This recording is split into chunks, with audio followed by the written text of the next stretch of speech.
आणि तो एक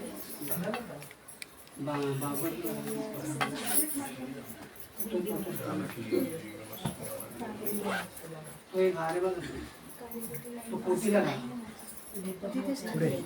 दुसरा हार बघ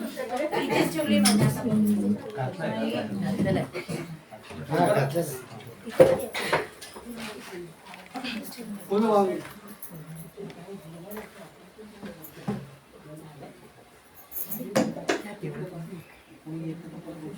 कनेक्ट केलं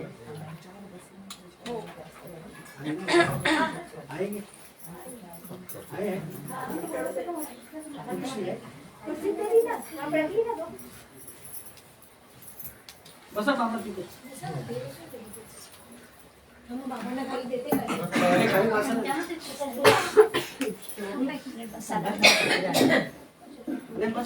श्रीराम श्रीराम बरोबर आहे.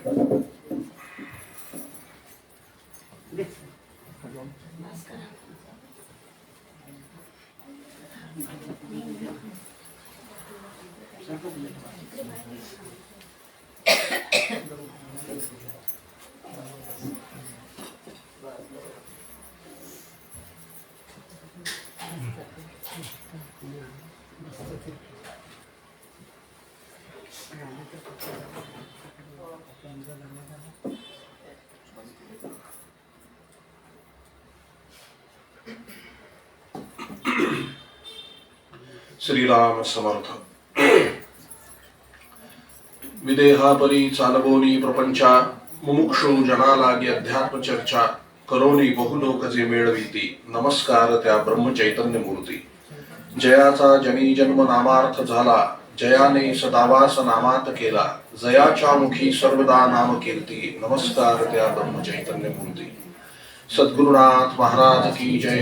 जय जय रघुवीर समर्थ श्रीराम. यं ब्रह्मा वरुणेन्द्र रुद्र मरुतस्तुन्वन्ति दिव्यैस्तवै वेदैः साङ्गपदक्रमोपनिषदैर्गायन्ति यं सामगाः ध्यानावस्थिततद्गतेन मनसा पश्यन्ति यं योगिनो यस्यातन्न विदुःसुरासुरगणा देवाय तस्मै नमः. महायोगपीठे तटे भीमरथ्या वरं पुण्डरीकाय दातुं मुनीन्द्रैः समागत्य तिष्ठन्तानन्दकन्दं परब्रह्मलिङ्गं भजे पाण्डुरङ्गम्. अलंकापुरी पुण्यभूमि पवित्र इथे नांदतो ज्ञान राजा सुपात्र तया ठविता महापुण्य राशी. नमस्कार माझा श्री सद्गुरु ज्ञानेश्वरासी कुंडली कवरदाधारी विठ्ठल श्री ज्ञानदेव तुकाराम. पंढरीनाथ महाराज की जय. सद्गुरुनाथ महाराज की जय. जय जय रघुवीर समर्थ. वसुदेव सुतं देवं कंसचाणूरमर्दनं देवकी परमानन्दं कृष्णं वन्दे जगद्गुरुम्. गोपाल कृष्ण महाराज की जय. राजाधिराज रामचंद्र महाराज की जय. पवन सुत हनुमान की जय. उमापति महादेव की जय. अम्बे मात की जय. दुर्गा मात की जय. संतोषी माते की जय. सब साधु संतन की जय. श्री अनंत कोटि ब्रह्मांड नायक राजाधिराज सच्चिदानंद सद्गुरु श्री ब्रह्म चैतन्य महाराज की जय. श्री ब्रह्मानंद महाराज की जय. जय जय रघुवीर समर्थ. श्री कृष्ण गोविंद हरे मुरारी हे नाथ नारायण वासुदेवम. श्री कृष्ण गोविंद हरे मुरारी हे नाथ नारायण वासुदेवम. श्री कृष्ण गोविंद हरे मुरारी हे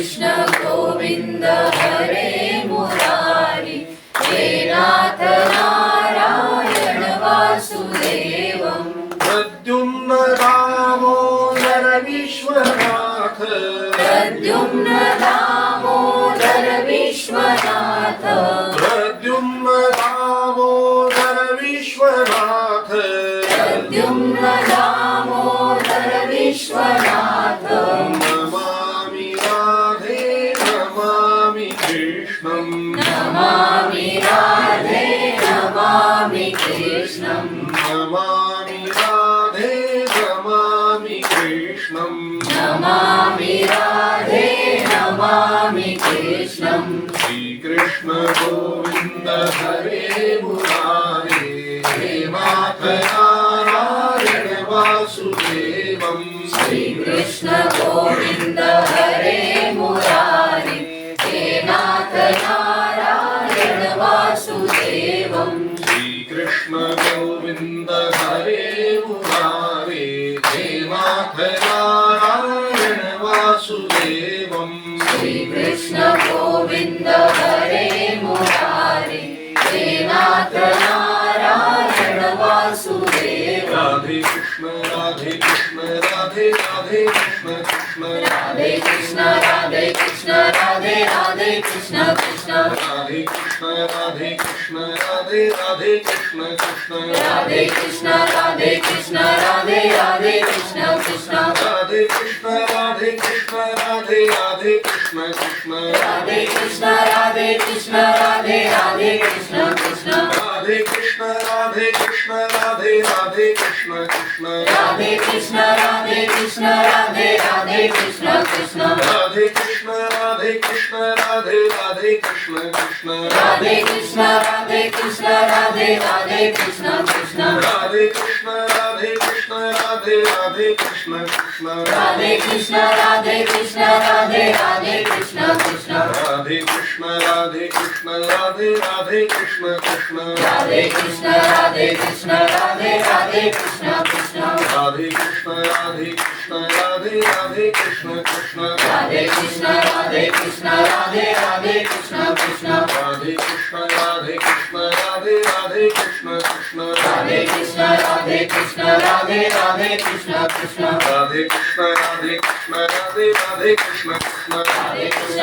कृष्ण राधे राधे कृष्ण कृष्ण राधे कृष्ण राधे कृष्ण राधे राधे कृष्ण कृष्ण राधे कृष्ण राधे कृष्ण राधे राधे कृष्ण कृष्ण राधे कृष्ण राधे कृष्ण राधे राधे कृष्ण कृष्ण राधे कृष्ण राधे कृष्ण राधे राधे कृष्ण कृष्ण राधे कृष्ण राधे कृष्ण राधे राधे कृष्ण कृष्ण राधे कृष्ण राधे कृष्ण राधे राधे कृष्ण कृष्ण राधे कृष्ण राधे कृष्ण राधे राधे कृष्ण कृष्ण राधे कृष्ण राधे कृष्ण राधे राधे कृष्ण कृष्ण राधे कृष्ण राधे कृष्ण राधे राधे कृष्ण कृष्ण राधे कृष्ण राधे कृष्ण राधे राधे कृष्ण कृष्ण राधे कृष्ण राधे कृष्ण राधे राधे कृष्ण कृष्ण राधे कृष्ण राधे कृष्ण राधे राधे कृष्ण कृष्ण गोपाल कृष्ण महाराज की जय सद्गुरुनाथ महाराज की जय जय जय रघुवीर समर्थ राधे राधे राधे राधे राधे राधे राधे राधे राधे राधे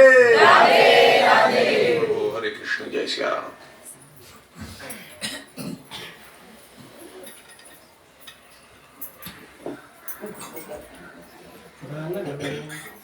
एवढं कसं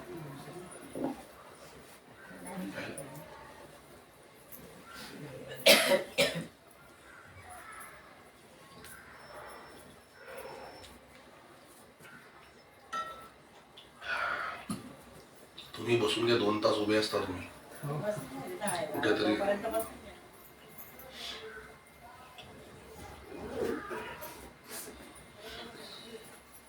हा थोडा वाढवता येईल का हो थोडासा एक स्टेप बस तुम्हाला त्रास नाही ना काही झाला तर सांगा आपण बंद करू काही प्रश्न नाही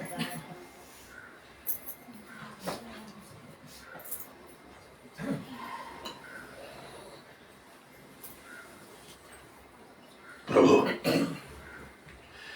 सगळ्यांनी आपले डोळे मिटायचे डोळ्यासमोर श्री क्षेत्र पंढरपूर मुख्य मंदिर,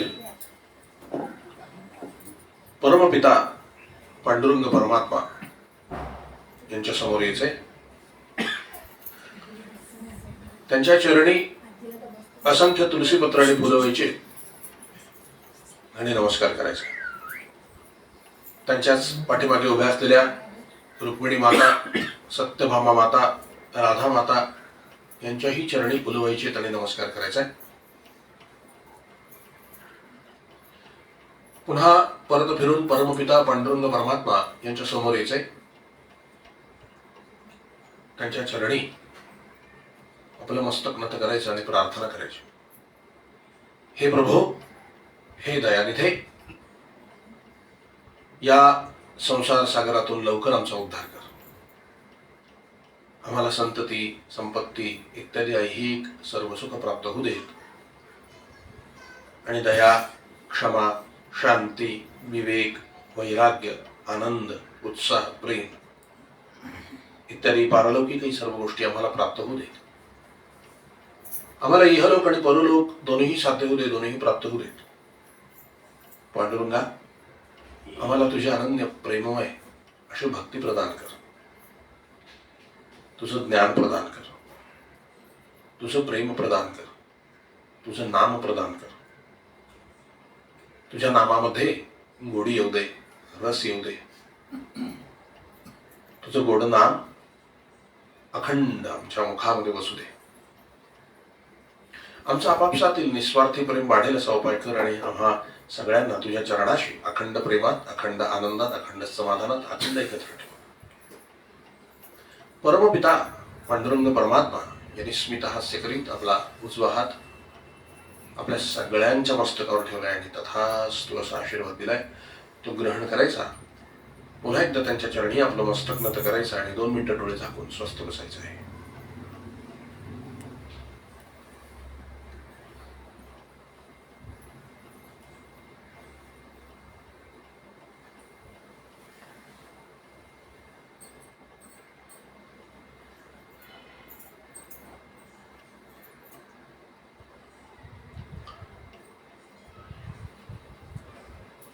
जानकी जीवन स्मरण जय जय राम. श्री सद्गुरुनाथ महाराज की जय.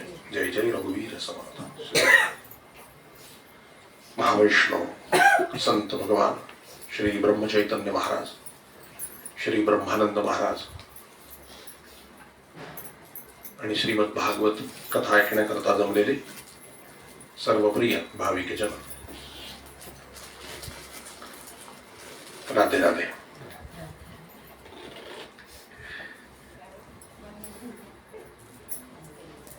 सत्संग सर्व प्रकारच्या तपश्चर्येचं फळ सत्संग आहे.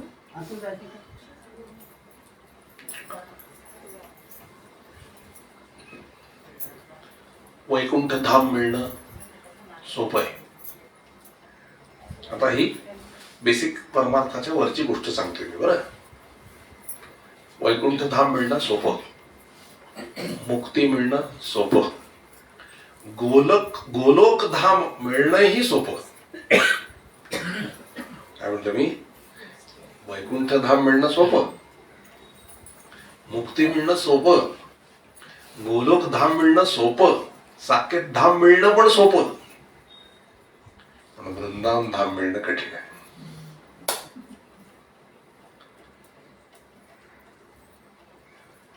कोणाला कठीण आहे? देवाधिक देवाचे देव असणाऱ्यांना पण कठीण आहे. आसुरी नामक मुनी त्याने हजारो वर्ष तपश्चर्या केली आणि देवाधिदेव महादेव, प्रत्यक्ष स्वयं महादेव, त्यांनाही रास क्रीडे करता वृंदावनात एंट्री मिळाली नाही. उपाय का सांगा? अयोध्येला आम्ही एका झटक्यात पोचलो, चित्रकूटला एका फटक्यात पोचलो, काशी, प्रयाग सगळं तीर्थ सगळं झालं. वृंदावनला 3 वर्ष झाले प्रयत्न चालू आहे, पण काही जमत नाही. इतकं सोपं नाहीये हे कळतं. इतकं सोपं नाही म्हणजे काय? पोचल्यानंतर कठीण काहीच नाही. याचा अर्थ काय? पोचल्यानंतर कठीण काही नाही, जिंकलो, एकदा पोचलो की जिंकलो. पण तिथे पोचलं पाहिजे आणि त्याच्यासाठी कृपा पाहिजे. कोणाची कृपा पाहिजे? संत कृपांची. संत कृपा, नामकृपा. नामकृपा तर फार वरची गोष्ट आहे. संत कृपा प्रत्यक्ष तपश्चर्या करून ज्याला प्राप्त करून घ्यायचे त्या श्रीकृष्णाची कृपा. छे, त्याला कोण विचारतो? काय म्हटलं मी? फार मोठ्या हिमतीने बोलतोय. हा, कृष्णाला कोण विचारतो तिथे? कृष्ण परावलंबी आहे, गुलाम आहे तो. कोणाचा गुलाम आहे? हा, राधा राणी. त्याला तिला विचारल्याशिवाय पाऊल नाही टाकत.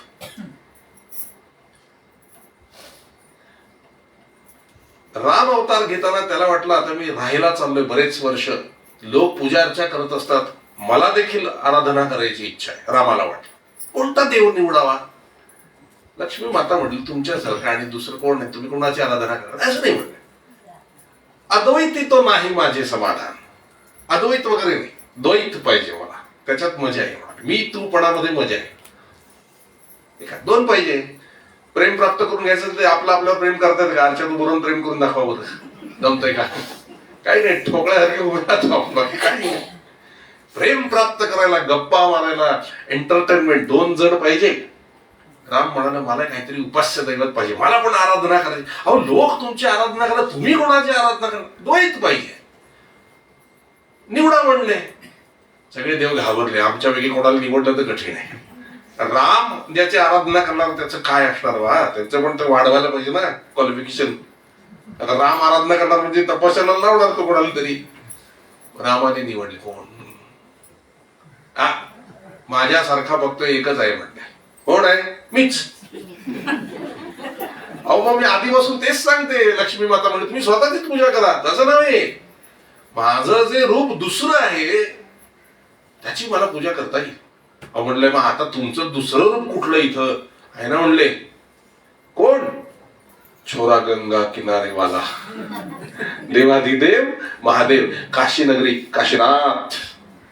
काशीनाथ गंगा किनारीच आहे ना. छोरा का म्हटलं? अनादिकालापासून आहे, पण वय वाढलं नाही, तसाच आहे, तरुण. देवाधिदेव महादेव, सुंदर कर्पूर गौरव. काय वर्णन आहे का? कर्पूर गौरव, सुंदर सुंदर. महादेवा इतका सुंदर कोणी नाही महाराज. आम्ही महादेवाला पाहतच नाही, आपलं सौंदर्य कळू नये म्हणून हे सगळं लावून घेतो. भ्रमात न करावं, त्याला माहिती आहे आपण सुंदर आहोत, पण फसू, भक्त गोळा होतील ना. मग आपले भक्त गोळा झाले की साधना थांबली. उत्तम साधकाला ते आवडत नाही. जे कनिष्ठ साधक असतात ना आमच्यासारखे, ते असे गोळा करतात लोक. महाराज काय म्हणाले माहितीये का? ज्याच्या संग्रहित, ज्याच्या नशिबात पाप आहे त्याला लोकसंग्रह करायची इच्छा होते म्हणाले. असं का म्हणाले असतील ते? अहो लोकसंग्रह एवढा होतो का साधनेला वेळ मिळत नाही. मला आठवत आहे 12 वर्ष 10-12 तास आम्ही बसायचो मजेत नामस्मरणाला. आता सारखे फोन चालू असतात, महाराज अमकं बघा तमकं बघा. 1-1.5 तास तरी मोठ्या मुश्किलीने मिळतो की नाही देवाबरोबर काय नाही.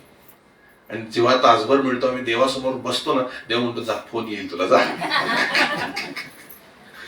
काय गंमत नाही त्याच्यात.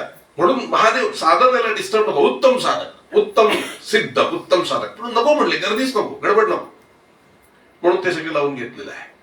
मग राम म्हणाले मी याची आराधना करणार, महादेवाची. महादेव म्हणल्यावर प्रभू तुम्ही माझा आराध्य दैवत आहे आणि आणखी वर उलट कसं करता म्हणाले, ते माहित नाही म्हणाले.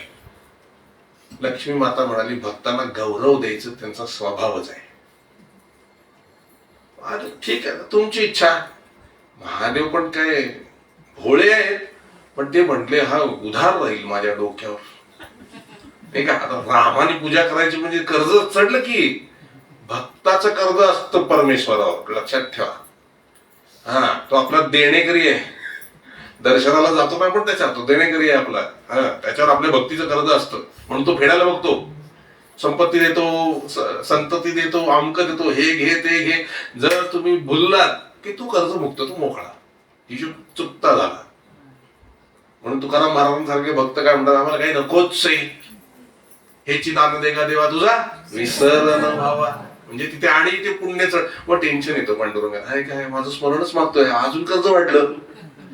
शिवाच्या मनात आलं आता राम माझी पूजा करणार म्हणजे मला काहीतरी केलं पाहिजे. मग काय म्हणाले रामाला शिव, एका अटीवर मी तुम्हाला माझी आराधना करून देईन. अरे वा, अट पण आहे का तुमची? हो म्हणले अट आहे. काय? तुमचा दास्य भक्तीमध्ये मला अवतार घ्यायचा आहे. म्हणजे हिशोब बरोबर. आणि मग मारुतीला जन्माला आले 11वा रुद्र. रावण तिथे मोठा शहाणपणा करून सांगत होता, हे बघ 10 वेळा मी माझा मस्तक उडवून शिवाच्या पायावर घातलेला आहे, त्यामुळे 10 वेळेला शिव माझा ऋणी आहे, त्यामुळे तो मला मारू शकत नाही. हनुमंत म्हणलं जास्त मिजास मारू नकोस, मी 11वा रुद्र आहे. आणि म्हणून आलाय. मग घाबरला रावण. 11वा रुद्र, दास्य भक्ती केली. राम म्हणले महादेव हिशोब चुकता करताय का? महादेव काय म्हणले, प्रभू ते हिशोबाचं तुमच्याकडे असतं, भक्तांकडे हिशोब नसतात.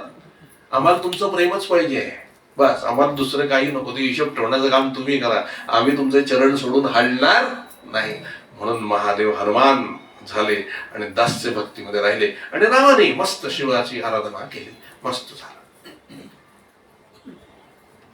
आता कृष्ण जन्म, एका जन्माचं कॉन्ट्रॅक्ट झालेलं होतं शिवाबरोबर. आता कोणाची आराधना करणार? लक्ष्मी माता म्हणून आता काय करणार? पुन्हा तर केलं तर शिव पुन्हा हनुमान आहेच खाली, ते आम्हालाच आहे, ते ताबडतोब येतील सेवेला. नाही पडले यावेळेला हनुमान येऊन चालणार नाहीये. ह्यावेळेला काही एवढं मोठं युद्ध नाहीये, हलकं आहे. आता काय हनुमंताला आणून उपयोग नाही. हनुमंताला तर एका दिवसात सगळं उडवेल तो, माझी लीलाच राहणार नाही काही. म्हणून हनुमंत आले होते, त्यांना अर्जुनाच्या रथावर गप्प बसायला सांगितलं. आता आपण नाही लढायचं, तुम्ही पण लढायचं नाही, मी पण लढायचं नाही, आता या पोरांना लढू देत म्हणाले. म्हणून कृष्णही लढले नाहीत आणि हनुमानही लढले नाही. हे बाकीच्या पोरासोरांना कामाला लावतात. हो म्हणजे आता कोणाची आराधना करणार? तुम्ही जर पुन्हा शंकराची आराधना केली तर हनुमान आहे, ते पुन्हा चुकतं करणार आहे. अरे बापरे, म्हणजे आता काहीतरी वेगळं करावं लागेल. काय वेगळं करणार तुम्ही? असं आहे म्हटले, मला यावेळेला लोकांना प्रेमाचे धडे द्यायचे. जे सरळ साधे लोक आहेत ना, त्यांना प्रेमाचे धडे द्यायचे. कारण प्रेमापेक्षा सर्वश्रेष्ठ जगात काही नाही. प्रेम म्हणजे काय लक्षात ठेवा आधी, प्रेम म्हणजे देणं. कुठच्याही प्रकारचं घेणं म्हणजे प्रेम नाहीये, आणि सगळ्या प्रकारचं देणं म्हणजे प्रेम आहे. तो प्रेमी का आहे माहितीये का? कृष्ण. मी आत्ताच मगाशी म्हटलं, तो देणेकरी आहे म्हणून तो प्रेमी आहे. आणि आपण घेणेकरी आहोत ना, म्हणून उदास, हताश, निराशच असतो. आपण जेव्हा देणेकरी होऊ तेव्हा आपण सुखी होऊ. काय द्यायचंय? प्रेमच द्यायचंय त्याला. त्याच्या प्रेमाच्या मोबदल्यात प्रेमच द्यायचंय. म्हणून म्हटले आता भगवंताला प्रश्न पडला की आता मी आराधना कोणाची करावी? आता मला प्रेम शिकवायचंय या अवतारामध्ये. म्हणजे काही नाही, आता माझ्यामध्ये जे आल्हादनी शक्ती, जी माझंच स्वरूप आहे, तिलाच मला बाहेर काढावं लागेल. म्हणून म्हणाले भगवंताने ध्यान लाव. बसले आणि ध्यान लाव. आणि काय म्हणाले? हे स्वस्वरूपी आल्हादिनी शक्ती प्रगट हो. माझ्यामधली सस्वरूपी आल्हादिनी प्रेमस्वरूपा शक्ती प्रगट हो. मला तुझी आराधना करायची आहे. असं म्हणता बरोबर भगवान श्रीकृष्ण पूर्ण थरथर थरथर थरथर थरथर करायला लागले. अगदी केसाच्या टोकापासून नखाच्या टोकापर्यंत. आणि एकदम त्यांच्या शरीरातून ती आल्हादिनी प्रेमस्वरूपी श्रीकृष्ण स्वरूप शक्ती, 2 शक्ती झाल्या, प्रगट झाली. आणि ती आल्हादिनी शक्ती म्हणजे राधा. श्रीकृष्णच प्रगट झाले राधा रूपाने. आणि आपल्याच स्वरूपाला पाहून कृष्ण मोहित झाले. आजपर्यंत कृष्ण मोहित झाले नव्हते. कृष्णाला कोण मोह करणार? तो स्वतःच मायापती आहे ना. पण आपलंच ते स्वरूप पाहून कृष्ण मोहित झाले. कारण राधा मातेने प्रगट झाल्याबरोबर फुलं घेतली आणि चरणावर वाहिली कृष्णाच्या. कृष्ण बघत राहिले काय. आणि एवढं बघून होत नाही, ज्या झोपाळ्यावर कृष्ण बसले होते त्याच झोपाळ्यावर बाजूला बसून डोकं टेकवलं कृष्णाच्या खांद्यावर आणि हात घट्ट धरले. कृष्ण थरथरच करत होते की काय एवढा आनंद, एवढा आनंद, एवढा प्रेम, एवढं प्रेम, एवढं प्रेम. आणि मग हळूच कृष्णाच्या तोंडून बाहेर पडलं, तू माझी आराधिका, राधिका, राधा. आणि मग ती कृष्णाला घट्ट धरून बसते. आणि मग ह्या अवतारामध्ये कृष्णाचं आराध्य कोण असेल? राधा.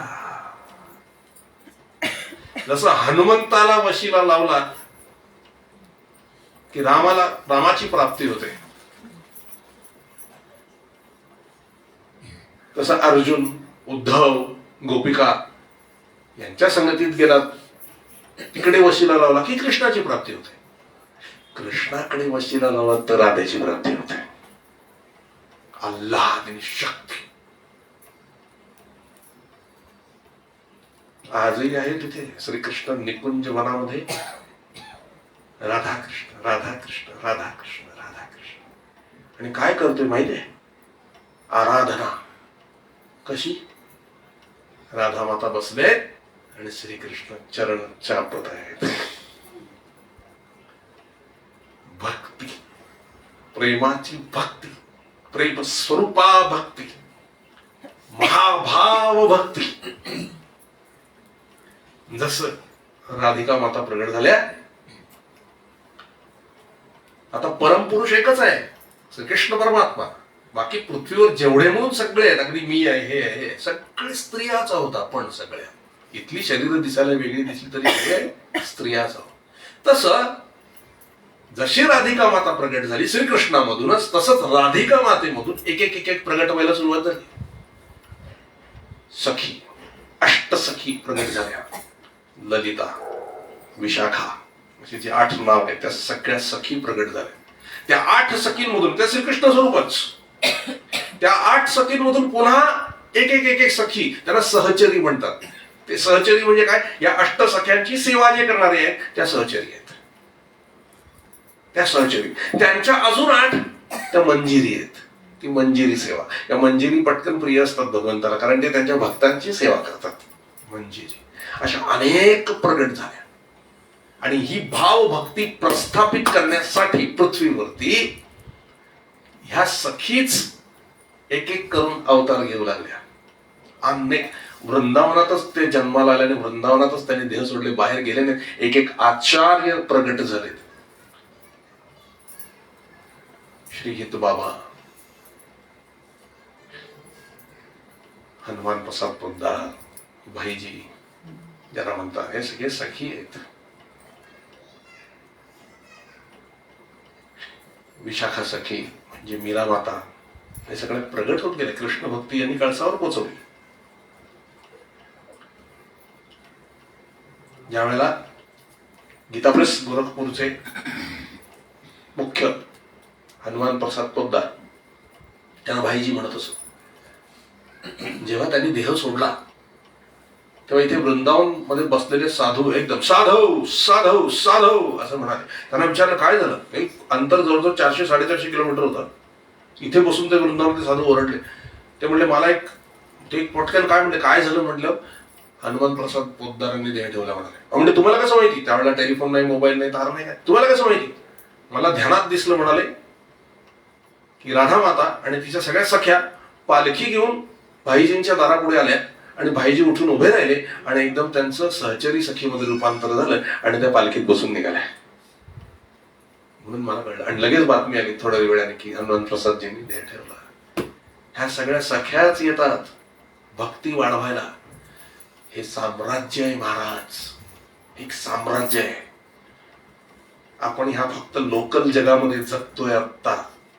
काय ते मरके व्यवहार आणि मरक्या गोष्टी, याच्या वर पुष्कळ आहे. हे साम्राज्य आहे भक्तीचं. इथे जायला आपल्याला मिळणं हे परम भाग्याचं लक्षण आहे. आणि हे 2च प्रकाराने मिळतं, अनन्य भक्ती, अनन्य नामस्मरण आणि अनन्य सत्संग. सत्संग आणि याची प्राप्ती आहे. तुमच्यातले भाव उचंबळून आले, आनंद उचंबळून आला. इथे सखी हजर आहेत सगळ्या, कृष्णाची चर्चा चालू आहेत म्हटल्यावर. तुमच्याकडे बघताय, ज्याचा भाव उचंबळून आला ना, याला द्यायची भक्ती, याला द्यायची भक्ती, याला द्यायची भक्ती, देतात, वाटून टाकतात. कारण हे बघा, राम भोळे, शंकर भोळे, पार्वती माता व्यवहारी थोडीफार, सीता माता पण कडक व्यवहारी, कृष्ण लबाड. राधा माता प्रचंड भोळी आहे. तिला काय ते कपट बिपट खपत नाही, एकदम भोळी आहे ती. आणि कृष्ण घाबरतो कुठे? तिच्या डोळ्यात पाणी आलं की कन्हैया घाबरतो. तिथे तो बिलकुल लबाडी करत नाही, घाबरतो. त्यामुळे तिला पण भोळे भक्तच आवडतात. म्हणून इथे आली राधा माता, बघितली भक्ती, हा देऊन टाक, चला घ्या, देऊन टाक, देऊन टाक, देऊन टाक. कृपा, सहज कृपा करणारी राधा माता तुमची कुठल्याही प्रकारची साधना बघत नाही. तुम्ही काय साधना केली बघत नाही, ती काही बघत नाही. तुम्ही हाक मारली ना, राधे उद्धार कर, उद्धार कर, उद्धार कर, ही कृपेने उद्धार होतो. करो कृपा की कोर श्री राधे. काय कृपेची प्रार्थना याचना करावी महाराज, तेव्हा होत. कृपेने आणि याचनेने आणि रडल्याने भक्ती होते, अहंकाराने अभिमानाने भक्ती होत नाही. मी भक्ती करेन म्हणताना भक्ती होत नाही, भक्ती होणारी गोष्ट आहे. पडून राहा. महाराज उदाहरण देत असत कसं पडून राहावं. आपल्या बाथरूमच्या समोर ओलं फडकं गच्च कसं पडून असतं, त्याला लात मारली तर तिथे हलत नाही. इतकं घट्ट पडून राहावं संतांची पायी. पडोनी राहीन तै ठाई, न मागे न करी काही, तुझी आणगा विठोबा. काही मागणार नाही आणि काही करणारही नाही. असे भक्तीच्या बाबतीला बघा, संत भरपूर तुम्हाला सांगतात जप करा, तप करा, नामस्मरण करा, पण कुठेतरी खुणा देतात. काहीच न करोनी प्राणी, न मागे न करी काही. बघा ह्या खुणा आहेत. का सांगतात ते असं? शेवटी शरणागतीत यायचं आहे. तुझोबा न आणि कंटाळा, म्हणजे देवाले कंटाळा येतो का? येतो. सारख्या सारखं मागत बसला की कंटाळतो, देवा काय यायला पाहिजे. तुझोबा न आणि कंटाळा, कंटाळा नाही आणणार, मी मागणारच नाही तुझ्याकडे काय. न मागे न करी काय, तुझी आणगा विठोबा. पडोनी राहीन तै ठाई. उगाच शब्द आहे, उगाच संतांची पायी. उगाच पडून राहील संतांच्या पायी. कुठल्याही अभिलाषेने, अपेक्षेने, इच्छेने पडून नाही राहणार. उगाच उगाच हा शब्द फार महत्वाचा आहे. महाराज काय म्हणत, महाराज एखादे विचारलं नामस्मरण कसं करावं महाराज, महाराज म्हणले उगीच नामस्मरण करावं. उगीच, उगीच म्हणजे काय? कुठल्याही अपेक्षेने नाही. जप केला की माझ्या मुलाला नोकरी लागेल, चांगली सून मिळेल, ते किती जप करा असं मिळत नाही बरं. कारण ते तुमच्या अपेक्षेवर अवलंबून असतं. अमक मिळेल तमक नाही, उगीच उगीच उगीच नाम घ्या. ज्ञानेश्वरी माऊली सांगतात ना, वन्हीची ज्वाळा जैसी वाया जाया आकाशी, क्रिया जिरो दे तैसी शून्य माझी. स्वयंपाक असा करा की कौतुकाची अपेक्षा असता कामा नये. म्हणजे घाणेरडा करा असं नाही म्हणते. स्वयंपाक विसरून जा. अशा आपण उगीच काही गोष्टी करतो का की ज्याचा आपल्याला अभिमानच नसतो दिवसभरात. यश करतो, दात घासतो आपण सकाळी, काय अभिमान आहे का दात घासल्याचा? लक्षात तरी येते का गोष्ट? आंघोळ करतो, काय आल्यावरती आपण अभिमान, आंघोळ केली, नित्यकर्म येते. नित्यकर्म, त्याला काय अभिमान आहे का? इतक्या सहज गोष्टी व्हायला पाहिजेत म्हणजे त्याचा अभिमान होत नाही. अशी क्रिया शून्यात गेली पाहिजे. भक्ती करतोय का नाही हेही कळता कामा नाही.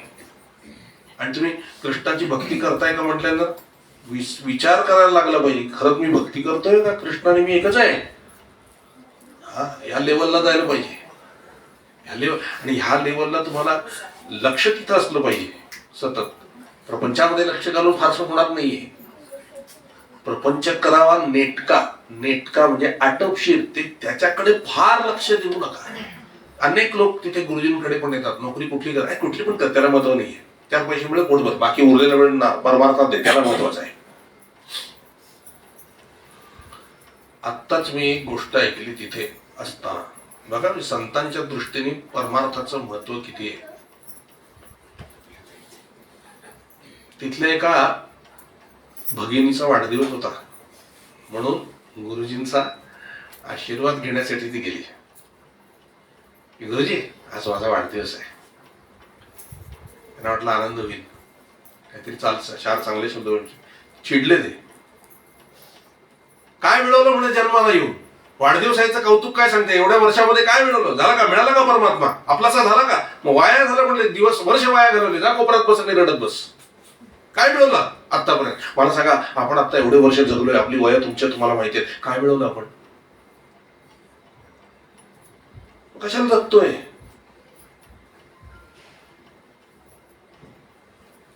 निज आत्मप्राप्ती लागोनी देवे केली मनुष्य योनी, तो देवाचा विश्वास बुडवणी विषय सेवनी निज पतन. पतनाकडे चाललं. नोकरी, पैसा, जेवण याच्या पलीकडे काही नाही. लग्न, किती काळजी असते मुलीच्या लग्नाची, मुलाच्या लग्न. कशाला काळजी? जेव्हा व्हायचं तेव्हा होतंय, नाही व्हायचं तर नाही होणार. आपणच त्याला फार महत्व दिलंय आणि लहानपणापासून आपल्या मुलांना पण हेच वेड्यासारखं शिकवतोय आपण. चांगला पगार मिळणं, चांगल्या ठिकाणी लग्न होणं आणि संसार सुखाचा होणं. होतो का? तुमचा झाला का सुखाचा? भ्रमात नका भुलू भलत्या भ्रमी. आटपशीर असलं पाहिजे ते. त्याला फार महत्व नाहीये. आटपशीर, पटकन आटपण आपलं परमार्थात येऊन बसा. हे कधी आम्ही सहचरी भावाला प्राप्त होणार? कधी मंजिरी भावाला प्राप्त होणार? कधी आम्ही राधामातेची सखी होणार?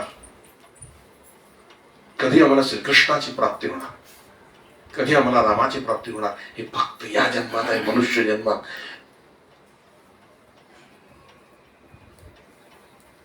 हा तळमळीने सांगतोय. कधी होणार? कधी? ही तळमळ लागली पाहिजे. ही तळमळ लागली नाही. माणसामध्ये आणि जनावरांमध्ये काय फरक आहे? हाच फरक आहे. परमेश्वर प्राप्तीची तळमळ ज्याला लागते तो मनुष्य आहे. ज्याला कसली तळमळ नाहीये ते जनावरच आहे.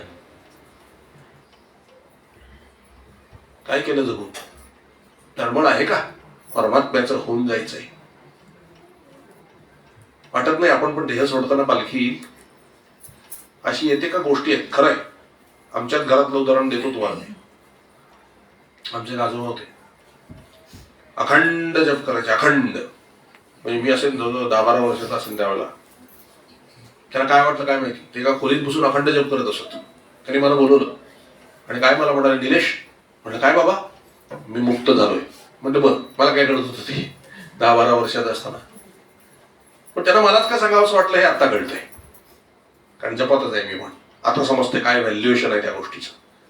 एवढंच नव्हे, ज्या दिवशी त्यांनी देह ठेवला त्याच्या आदल्याच दिवशी अतिशय आनंदात होते. त्यांच्या मित्राकडे गेले, मित्राच्या पाठीवर हात मारला आणि म्हणाले, अरे उद्या आम्ही निघणार, उद्या रथ येणार आहे आम्हाला घ्यायला संध्याकाळी 6 वाजता बरोबर. मित्राला वाटलं उगाच आपलं काहीतरी मस्करी करतोय. नाही म्हणजे खरंच येऊन बघ. दुसऱ्या दिवशी तो मित्र गेला. 5:45 वाजले. आलास? पांढरे शुभ्र कपडे घालून आंघोळ बिंगळ करून तयार. घरातल्याला आश्चर्य वाटलं, आज काय नवीन आहे, संध्याकाळी आंघोळ करतायत. आंघोळ बिंगळ करून पांढरे शुभ्र कपडे घालून, टोपी बिपी घालून. आमच्या गावाकडे टोपी घालतात, जळगावकडे टोपी घातली, सच्च बसले. 5:45 वाजले होते. ते म्हणले बघ आता रथ येईल.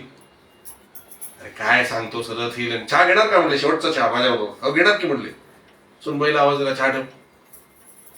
आणि बरोबर 6ला 5 कमी झाले. तेवढी वेळ झाली. 5:55.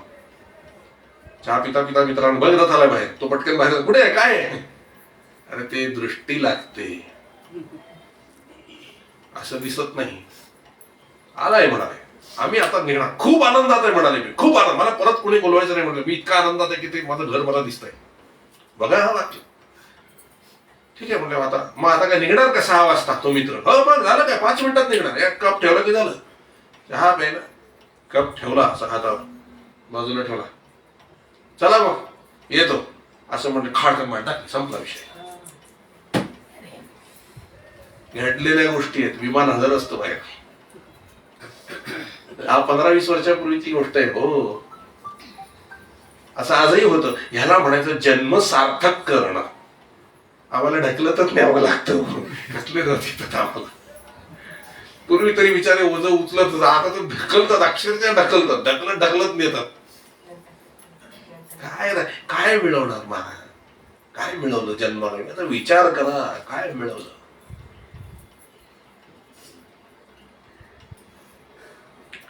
पारायण करू नये का? करा. गजानन महाराज पोथी गुरुचरित्र पारायण करा. पण कसं करा? गुरुचरित्र वाचता वाचता गुरुचरित्र होऊन जा, चालते बोलते. गजानन महाराज पोथी वाचता वाचता चालते बोलते गजानन महाराज पोथी होऊन जा. असं होत आहे का? हो. रामचरित मानस, चालतं बोलतं रामचरित मानस पाहिले का? सांगू का चालतं बोलतं रामचरित मानस कोण आहे? मोरारी बाबू.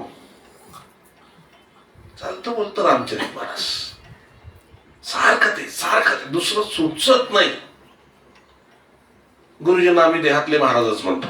सारखं महाराज महाराज महाराज महाराज. भागवताची इतकी पारायण करा, भागवत वाचता भागवतच होऊन जा. आणि सगळ्यात सोपं, नाम घेता घेता नामच होऊन जा. ओंकार. महाराज झाले ना, नाम घेता घेता ओंकार. काय म्हणाले? ओंकार ओंकार म्हणतात तोच मी आहे. हे कधी होणार? आम्ही प्रपंच प्रपंच म्हणून प्रपंचाचे होऊन जातो आणि जे प्रपंचाचे गुणधर्म आहेत ते सगळे भोगतो.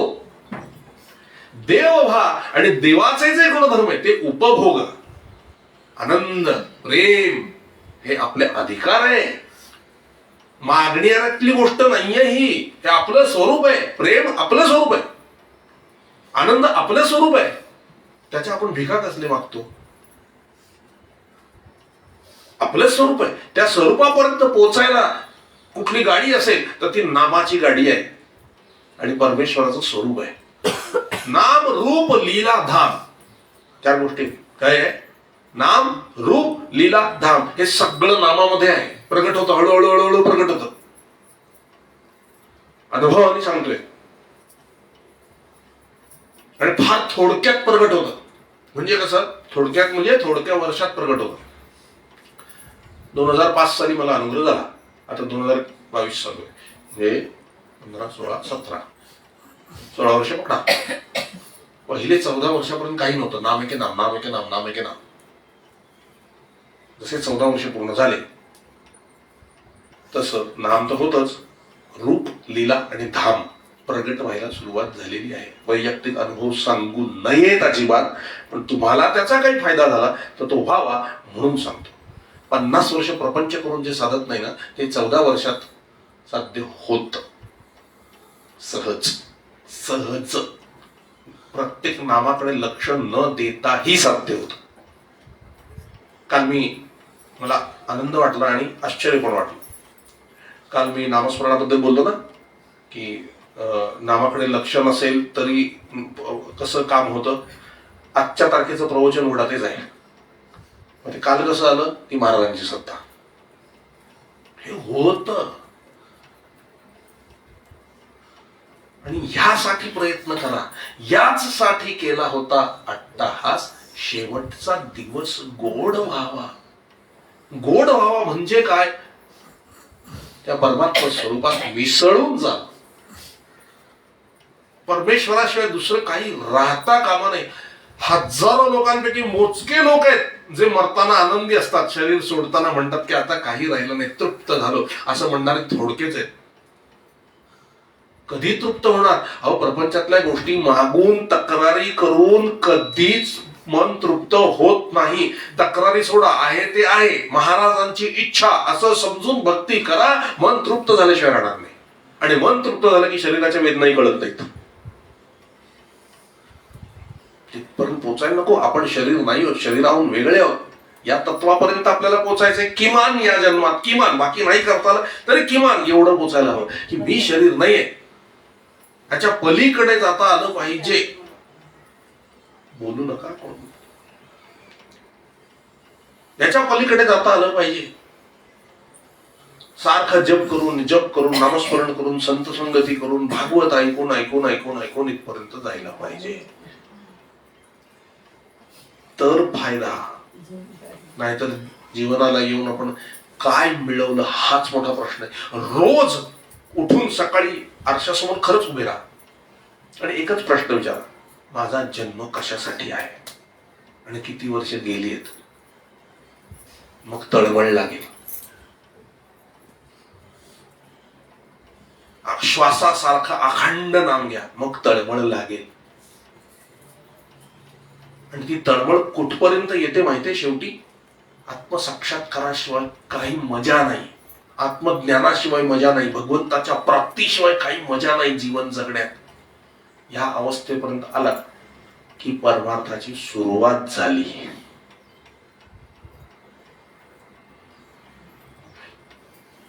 एक असतं बाह्यांग परमार्थाचं आणि एक असतं अंतरंग.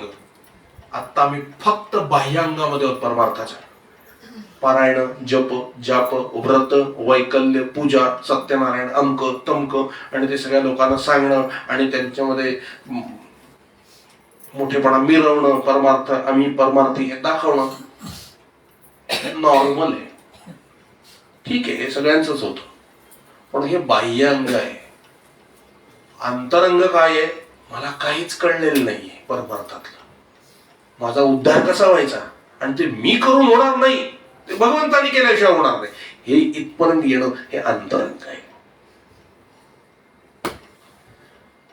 कठीण आहे, पण असे राहिलात तर सोपं आहे. आणि त्याला नामासारखं साधन नाहीये, खरोखर इतर कुठल्या साधनाने साधणार नाही. हे नामाने 100% श्वासासारखा अखंड नाम घ्या.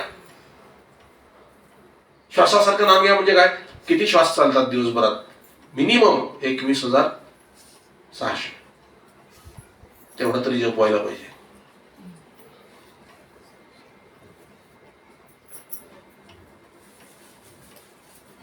गुरुदेव रांडेंचं उदाहरण माहिती आहे ना? 3 तास जप करेल तो थर्ड क्लास, 4 तास जप करेल मिडल क्लास, 5 तास जप करेल तो सेकंड क्लास, 6 तास जप करेल तो फर्स्ट क्लास आणि 7 तास आणि त्याच्यापेक्षा पुढे डिस्टिंक्शन. आपला क्लास कोणता? का अजून ऍडमिशनच नाहीये? हे पण पाहायला हवं.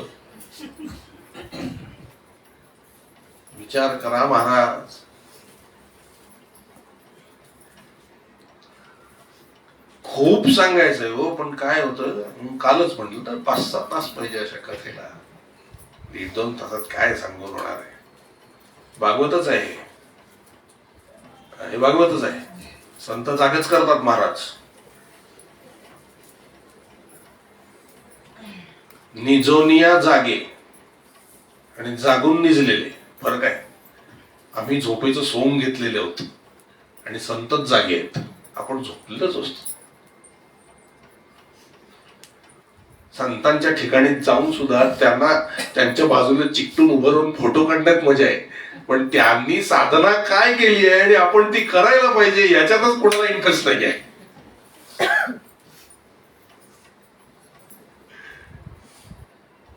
लक्ष पाहिजे त्यांच्याकडे. ते फोटोला उभे असताना सुद्धा त्यांचा जप चालू आहे, आमचा काय नाही का? बाबा बेलसरे पडत असत. बाबा बेलसरांबरोबर सगळे फोटो काढायला उभे होते. त्यावेळेला मोठे मोठे कॅमेरे असत. अर्धा तास लागला त्या सगळ्यांना सेटिंग करणार. तुम्ही इकडे उभे राहा, तुम्ही इकडे उभे राहा, तुम्ही इकडे उभे राहा आणि अर्धा तासाने तो फोटो निघाला. तो फोटोग्राफरपेक्षा त्याला सूचना करणारे जास्ती असतात. बाबा बेलसरांनी सगळ्यांना बोलवलं आणि काय म्हणते, तो फोटोग्राफर फोटो काढणार होता, त्याचं काम आहे ते, आपल्या कोणाला काही काम नाहीये. कोणाचं नाम चालू होतं कोणाला त्यावेळेला. आणि नामाच्या आड काय येतं? तोंडानेच तर नाम घ्यायचंय ना. लोक म्हणतात वेळ मिळत नाही, आम्हाला कामं असतात. अहो तोंड रिकामं असतं की, नको ती बडबड बडबड बडबड बडबड करण्यापेक्षा जप केला तर तेवढी साधना होते. नामाच्या आड काही येत नाही, आपणच नामाच्या आड येतो. तसेच हेच गुरुजी ज्या वेळेला गोंदवल्यामध्ये राहायला होते ना, तेव्हा दुपारच्या पंक्तीला वाढायला चालले होते. दुसऱ्या मजल्यावर त्यांना घर दिलं होतं. बादली घेऊन ते निघाले भाजीची. बाबा वेलसरे खालीच उभे होते. खाली उतरल्यावर बाबांनी दत्त ना इकडे म्हटले, काय बाबा काय करतोयस? नाही म्हणले भाजी वाढायला चालू. जप चालू आहे का म्हणले भाजी वाढताना? नाही म्हणा, जप चालू ठेवा, लक्ष ठेवा जप चालू आहे की नाही. हे आहे साधन, याला अंतरंग म्हणतात. तुम्ही जर खरे संत पाहिले तर तुम्हाला कसे दिसतील माहिती? पोझिशन जरा नीट बघा. बरेचसे संत असे असतात, झोपलेले असतात का ते? आत नाम चालू आहे. मी स्वतः गुरुजींना याही वेळेला बघितलं. मी जेव्हा प्रवचनाला ते बसलो होतो ना त्यांच्या शेजारी, माझं लक्ष त्यांच्याकडे होतं. असं बोट चालू होतं त्यांचं. श्रीराम जय राम जय जय राम, श्रीराम जय राम जय जय राम, श्रीराम जय राम जय जय राम. हे मिळवता आलं पाहिजे. संतांकडे वारंवार का जायचं, त्यांची साधना ते काय करतात हे मिळवलं पाहिजे. आणि तिथे गेल्यानंतर ते कृपा केल्याशिवाय आपल्याला थोडं तरी ते देतात. महाराजांविषयी वाक्य आहे,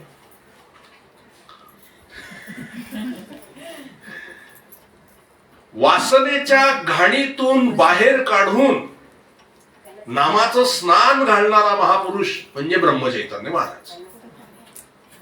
आता वासनेची खाण म्हणजे काय, प्रपंच. बरोबर ना, बरोबर आहे ना. म्हणजे प्रपंचातून बाहेर काढून नामाचं स्नान घालणारा योगी. आता बघा, महाराजांचं काम काय, आपल्याला प्रपंचातून बाहेर काढणं, घाणीतून बाहेर काढणं. संतांचं आम्ही त्यांच्याकडे काय सांगायला जातो. त्यांनी बाहेर काढलं की परत उपसून त्यांच्या अंगावर टाकायचं. आमच्या पोराचं लग्न होत नाही, मुलीचं लग्न होत नाही, असं होत नाही, तो शिकत नाही, ती सगळी घाण आम्ही टाकतो त्यांच्या अंगावरच. तरी ते किती दयाळू असतात, असू देत म्हणतात, परत स्वच्छ करतात आणि बाहेर काढतात. काय महाराज. 3 प्रकारचे भक्त सांगितले शास्त्रात. एक भक्त असतो कापुरासारखा. कापूर संताचा म्हणजे अग्नीचा स्पर्श झाला की झपकन जळून जातो, म्हणजे स्वतःच अस्तित्व मिटवून संत होऊन जातो. दुसऱ्या प्रकारचा भक्त म्हणजे गौरी सारखा असतो. गौरी शेणाच्या गौऱ्या करतात ना, त्याचा एक तर पेटतच नाही हो ते लवकर, पण एकदा पेटलं की असं शांत विस्त असतो. त्याचा चाललाय परमार्थ, चाललाय परमार्थ, चाललाय परमार्थ, चाललाय ढकलत ढकलत काय परमार्थ चालू असतो. आणि तिसऱ्या प्रकारचा भक्त म्हणजे ओला चिखल आहे, पेटवायला जाईल त्यालाच विझवून टाकायचं. म्हणून गुरु पक्का पाहिजे. कापूर नाही होता येत ना, चालेल, गौरी चालेल, ओला चिखल होऊ नका. आता जातो त्याच्याकडे त्यालाच बुडवून टाकतो, रडत बसा, अरे बाप रे माझं कसं होणार, असं नका करू. संतांकडे प्रपंचाच्या गोष्टी फार घेऊन, आता ठीक आहे हो, आता आपल्या अडचणीस आपण काय करणार त्यांनाच सांगणार, पण ते समाधान केलं ना त्यांनी की पुन्हा पुन्हा तेच उकरून काढू नका. त्यांनी सांगितलं ते लक्षात ठेवून त्याच्यातून बाजूला होऊन. आणि अहो तुमचा अनुभवच तुम्हाला सांगतोय, एवढे वर्ष प्रपंच करून तुम्हाला सुख समाधान नाहीये, मग कशाला त्याच्यात उड्या मारताय परत परत. निघा की बाहेर. बाहेर निघा म्हणजे सोडायला कोणी सांगत नाहीये, मनाने बाहेर निघा. मनाने मग मन ठेवायचं कुठे, सत्संगात, भागवतात, रामकथेत, नामस्मरणात. हे चांगल्या ठिकाणी मन ठेवू शकतो आपण. हे का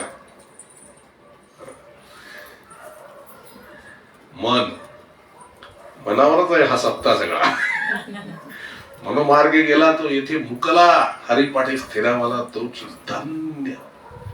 मनच कारण, बंधन आणि मोक्षाला कारण आहे महाराज. आणि हजारो करोडो जन्मही लागून जातील मोक्ष प्राप्त करायला, किंवा 1 सेकंद सुद्धा पुरेस आहे. ते मन सत्संगात लावून टाका. देवा मी तुझा आहे, मला कळत नाही, झाली मुक्ती ऑन द स्पॉट. बाकीची जबाबदारी त्याची आहे. म्हणून सत्संगाचं महत्व आहे. विनासायास सारखा सत्संग ऐकून ऐकून ऐकून ऐकून नामस्मरण करून करून करून करून करून करून चित्तावरती जो मल बसलेला आहे प्रपंचाचा मल, तो स्वच्छ होतो. तो स्वच्छ झाला की स्वाभाविकच आवडी निर्माण होते परमेश्वराची. आणि आवडी निर्माण झाली की ते प्राप्त करण्यासाठी आपण प्रयत्न करतो, सत्संगात जाऊन बसतो, आणि त्याची प्राप्ती झाली की कृतार्थ होऊन जातो. आणखी काही करावं लागत नाही. त्यासाठी न जावे लागे कुठे, घर बसल्या राम भेटे. न लगती सायास जावे मनांतरा, सुखे येतो घरा. नारायण नारायण नारायण.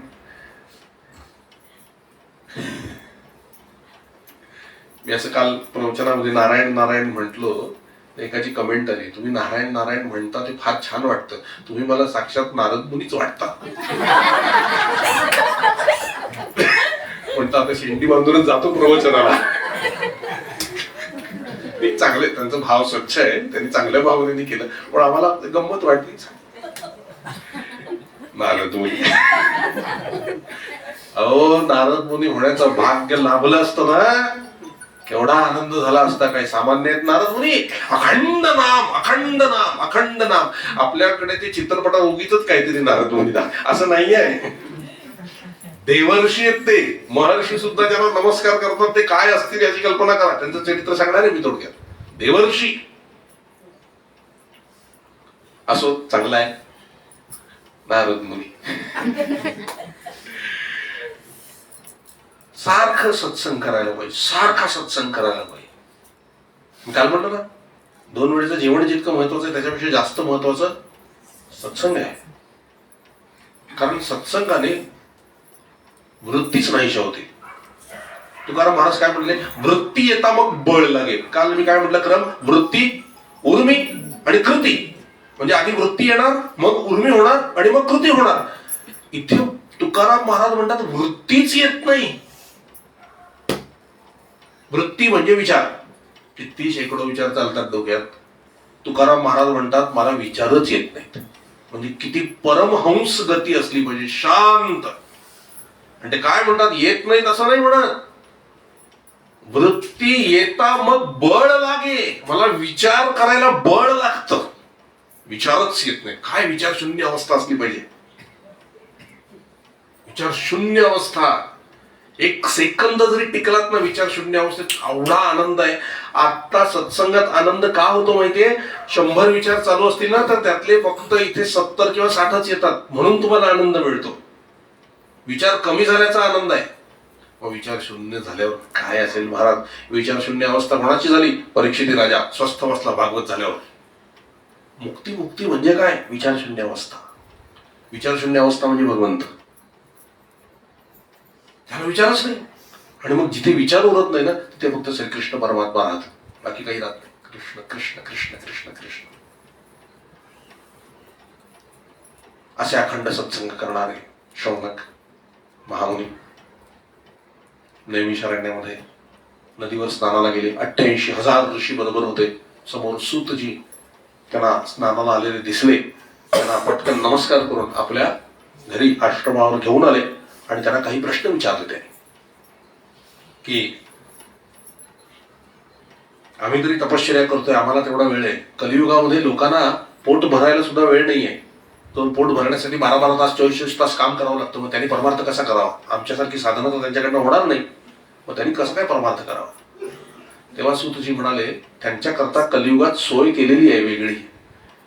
त्यांनी केवळ श्रवण केलं किंवा स्मरण केलं भगवंताचं, अनुसंधान तरी सुद्धा, म्हणजे नामस्मरण केलं तर म्हणजे भगवंताची प्राप्ती सहज आहे म्हणले. त्याला आणखी काही निराळं करायला नको आहे.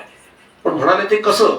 त्याने अनेक प्रश्न विचारलेले. कलियुगाचा त्याने महिमा पण सांगितलाय, काय काय कलियुगात चालतं ते. लबाडी इकडे तिकडे सगळी गडबड काय होतं ते सगळं कसं काय करावं म्हणाले. आणि एकदम ढसाढसा रडायला लागलेले शौनक महामुनी. कारण त्यांना व्याकुलता निर्माण झाली, भगवंताची कथा ऐकायची त्यांना इच्छा झाली.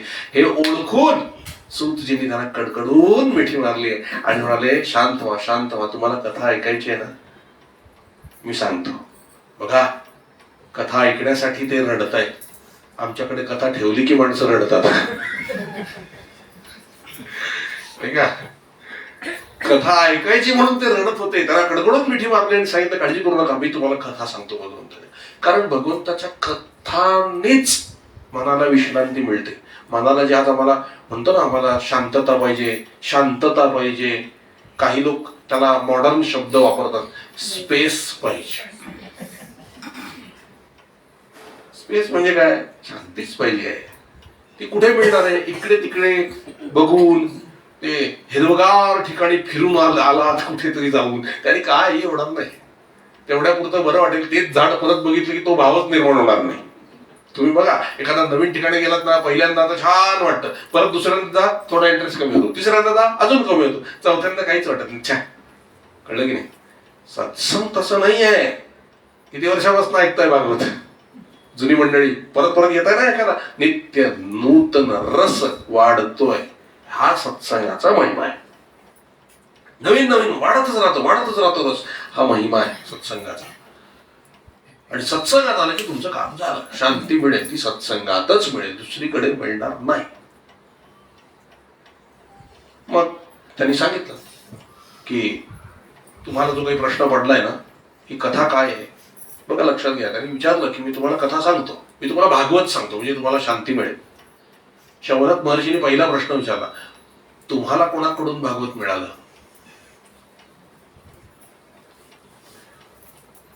परंपरा विचारली आहे. तुमची गुरुपरंपरा काय आहे? गुरुपरंपरा असेल तर रस अधिक निर्माण होतो. तेव्हा त्यांनी काय सांगितलेलं आहे की ज्या वेळेला परीक्षिती राजाला शुकाने भागवत सांगितलं त्यावेळेला मी तिथे होतो आणि मला स्वयं व्यास महर्षींनी हे भागवताचं दान केलेलं आहे. मग म्हणले सांगा, म्हणजे विचारण्याचा उद्देश त्यांचा काय होता की तुम्ही थोर आहातच, तुम्ही आम्हाला भागवत सांगताय, आमचं भाग्यच आहे, पण एक क्युरियोसिटी की कुठून तुम्हाला भागवत कथा मिळाली आहे.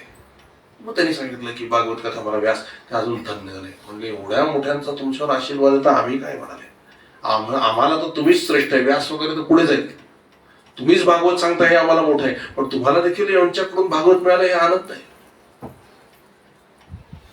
आता तुम्ही मला विचारा, मला कोणाकडून भागवत मिळालंय? भागवताला साक्षी ठेवून सांगतो, मला ब्रह्मचैतन्य महाराजांकडून भागवत मिळालंय डायरेक्ट, आणि तिथूनच डायरेक्ट रामकथा मिळाली. मला दुसरा कुठला सोर्स नाही, माझा सोर्स तो आहे, आणि त्यांचा सोर्स का नाही आहे तो डायरेक्ट, आणि काय बोलणार आहे. ही परंपरा आहे. महाराज संत फार दयाळू असतात. व्यक्तिगत बोलू नये, पण अनुभव म्हणून सांगतो. खूप ठिकाणी फिरलो मी, मला कीर्तन शिकवा, मला प्रवचन शिकवा, मला भागवत शिकवा. मोठ्या मोठ्या लोकांनी मला पळवून लावलं. असं करता येत नाही, सगळ्यांना अधिकार नसतो बरं का. आणि ते पाठांतर लागतं, असं नाही होणार, तसं नाही होणार, तसं नाही होणार, सगळ्यांनी परत पाठवलं मोठ्या मोठ्या. मी रडलो महाराजांनी. महाराज म्हणजे तुला जायला सांगितलं कोणी तिकडे? कोणी सांगितलं जायला? 12 वर्ष तप कर, जप कर, नामस्मरण केलं. आता म्हणले भागवत सांग. आता भागवत तुमच्या पुढे प्रगट आहे, आणि बाहेरून ऐकायला मिळतं, इतरांपेक्षा तुमचं उत्तम होतं. का होतं? माझा काहीच त्याच्यात सहभाग नाही, मी शून्य आहे. महाराजांचं असल्यामुळे त्याला व्हॅल्यू आहे, कारण ते महाराजांकडनं आलेलं आहे. देणारा बसलाय, दाता बसलाय, आपण कोणाकडे मागावं? त्यांच्याचकडे मागावं. मला द्या, मला पाहिजे. आणि तुम्हालाही कोणाला कथा करायची असेल, भागवत कथा, अगदी बिनधास्त करा, काही कोणाला लागत नाही. वाचन करा, नामस्मरण करा, महाराजांचा आशीर्वाद घ्या, कृपा करा, सुरुवात, त्यांची कृपा घ्या, सुरुवात करा, होईल. कोणी कोणाला अडवत नाही. भक्ती आहे ती, कीर्तन भक्ती आहे ती, काही कोणाची मिराशी नाही आहे ती. सगळे करू शकतात, भक्ती आहे, सगळे करा. कथा करायची आहे का, एक लक्षात घ्या, याच्या पाठीमागचं मर्म सांगतो. कथा का करायची आहे? त्याचं स्मरण राहण्यासाठी. श्रवण का करायचं? त्याचं स्मरण राहण्यासाठी. स्मरण ही भक्ती मुख्य आहे. हे सगळं चाललंय ना त्याचं स्मरण राहण्यासाठी. हे स्मरण झालं की काम झालं. तुम्ही नामस्मरण करा, कथा करा, त्याच्या अवतीभोवती राहा मनाने. मन त्याच्या अवतीभोवती राहिलं की मनाचं उन्मन होतं, मनाचं उन्मन झालं की भगवंताची प्राप्ती. मग त्यांनी सांगितलं मला भागवत मिळालं, मी तुम्हाला भागवत सांगतो आणि भागवताचा महिमा सांगतो. म्हणून पहिल्यांदा त्यांना सांगितलं की नारद मुनी बाहेर पडले होते. जगाची कलियुगामध्ये अवस्था काय आहे पृथ्वीची, तर त्यांना सगळीकडे निराशा आली. घराघरामध्ये त्यांना भांडणं दिसली आणि सगळीकडे त्रास दिसला. लोक बाजारात अन्न विकू लागले होते. सगळ्या प्रकारचे त्रास घराघरामध्ये. कलयुग म्हणजे कलहयुग, कलह चालू होते. कुठल्याच गोष्टी मनाप्रमाणे घडत नव्हत्या. लहान लहान मुलांमध्ये सुद्धा नैराश्याची अवस्था होती. ही कलियुगाची सगळी लक्षणं आहेत. त्यामुळे ते अतिशय उदास झाले. सगळे तीर्थ फिरले, कुठे त्यांना शांती मिळाली नाही. म्हणून ते सरळ वृंदावनला आले आणि वृंदावनात गेल्याबरोबर त्यांना आनंद झाला, कारण तिथे भक्ती माता नृत्य करत होती. म्हणजे भक्ती नृत्य करते, सगळीकडे भक्तीच भक्ती आहे वृंदावनामध्ये. त्यांना खूप आनंद झाला. जाल तिथे भक्ती, पाऊल ठेवाल तिथे भक्ती. इथे मी कुंजगलीमध्ये फिरत होतो, तिकडे आम्ही गेलो तेव्हा एक जण असं मस्त अगदी सदरा, अगदी चमचमीत काय तो घातलेला त्यांनी, आणि असे केस बीस मस्त विंचरलेले, ते मफलर असं टाकलेलं आणि पान खात चालला होता. मी म्हटलं अरे हे काय? उसको अच्छा लगता है मैं ऐसे कपड़े पहनता हूं, मैंने उसके लिए पहने. ही भक्ती आहे महाराज. सेल्फीने काढत बसला तो. कन्हैया बघतोय ना, त्याच्यासाठी मी असा राहतोय. नातोय पहा, त्याला आवडतंय ना, बस मला चॉईस नाही. त्याला जे आवडतं ते ही भक्ती आहे महाराज. मग पान का खाल्लंय, त्याला आवडतं. राधा माताने तो दोन्ही खातात, मी पण खाल्लं. त्याला आवडतं म्हणून, त्यांना आवडतं म्हणून, त्यांना आवडतं म्हणून. म्हटलं साधना काय करतात, कशाला साधना आहे, मग तो कशासाठी आहे. तो बघेल, मी त्याच्यासाठी मी मस्त राहणार, मजेत राहणार, त्याला पाहिजे तसं. ही भक्ती आहे महाराज. स्वतःसाठी काही नाही, काही नाही, स्वतःसाठी काही नाही. तिथला दगड सुद्धा श्रीकृष्ण आहे, तिथली माती सुद्धा श्रीकृष्ण आहे, तिथला भिकारी सुद्धा श्रीकृष्ण आहे, आणि तिकडचा शेठ सावकार पण श्रीकृष्ण आहे. एकदा तिथे एका प्रश्न विचारला एका माऊलीने, या भिकाऱ्यांना पैसे कशाला द्यायचे, आम्ही कशाला द्यायचे पैसे. ते म्हणजे तुम्हाला द्यायचं न द्यायचं तुमचा प्रश्न, पण त्याला भिकारी म्हणू नका. तो श्रीकृष्णाचा आहे, तो श्रीमंत आहे. ज्याला तो भिकारी दिसतो तो भिकारी आहे. लक्षात आलं त्याने काय उत्तर दिलं. आणि थोड्या वेळाने तो ज्या मंदिरामध्ये बसायचा तिथे तिथे काही ना काहीतरी अन्नदान चालू असतं 24 तास. तिथे मोठा भंडारा चालू होता. त्या भंडारामध्ये ती माऊली जेवली आणि त्या पुजाऱ्याला जाऊन विचारलं, आज हा भंडारा कोणातर्फे आहे. पुजारी काय म्हणला माहितीये, ज्या भिकाऱ्याला तुम्ही नावं ठेवलीत ना, त्याच्याकडे जमा झालेल्या पैशातनं एवढा मोठा भंडारा आहे. त्याने स्वतःकडे काहीच ठेवलं नाही, तो जेवायला घालतो लोकांना दर सोमवारी. काय आपल्याला कळतंय हो. आता ती माऊली तेव्हा म्हणाली, तो भिकारी की मी, हे मला तेव्हा कळलं. विचाराने दरिद्री म्हणजे दरिद्री आहे महाराज. किती संकुचित विचार आपण इथून घेऊन जातो ना. पंढरपूरला गेल्यावर सुद्धा लोकांना गाणंच दिसते महाराज, तो पांडुरंग दिसतच नाही. महाराजांना एकाने प्रश्न विचारला, महाराज तुकाराम महाराज म्हणाले सुंदर ते ध्यान, पण त्याला असे दगड दगड दगड आहे म्हणले सगळं. महाराज चटकन म्हणले, तुमच्या डोक्यात दगड आहे म्हणून तुम्हाला दगड दिसतोय. ज्याच्या डोक्यात परमात्मा आहे ना, त्याला परमात्मा दिसेल. तो सुंदर ते, आणि किती सुंदर आहे, त्याचं काय वर्णन करू मी, किती सुंदर आहे तो. सुंदर ते ध्यान कृष्ण आहे, सगळीकडे तो भरलेला आहे, सगळीकडे तो भरलाय. हे सत्संगात्मक घडणार आहे, नामस्मरणाने करणार आहे, अनुसंधानाने करणार आहे. असेच राहा सगळ्या ठिकाणी, तर तो प्रगटच आहे. तर तो प्रगट आहे. आपण 56 भोग दाखवतो ना त्याला 56 भोगाची गरज नाही आहे. त्याचा भोग एकच आहे, काय, आपला अहंकार. आपला अहंकार हे त्याचं भोजन आहे.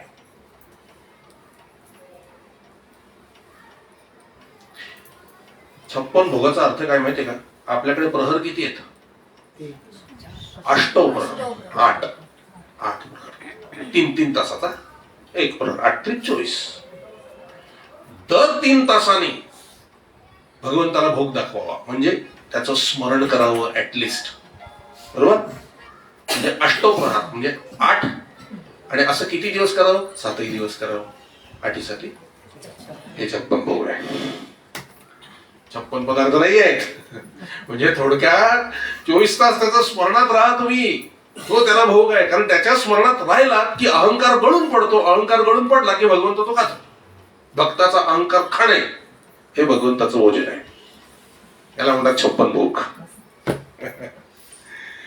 त्याच्या कृपेने येतं काही काही हे आहे, याला म्हणतात 56 भोग. हे 56 भोग द्या त्याला. गरीब सुद्धा देऊ शकतो, श्रीमंत सुद्धा देऊ शकतो. सगळीकडे विचित्र परिस्थिती पाहिली म्हणून ते वृंदावनात गेले. त्यांना आनंद झाला नारद मुनींना, आणि ते दर्शन घेऊन बाहेर आले. बाहेर आल्यावर त्यांनी पाहिलं, एक स्त्री तरुण आहे, ती रडतीये त्या यमुना नदीच्या किनाऱ्यावर बसून.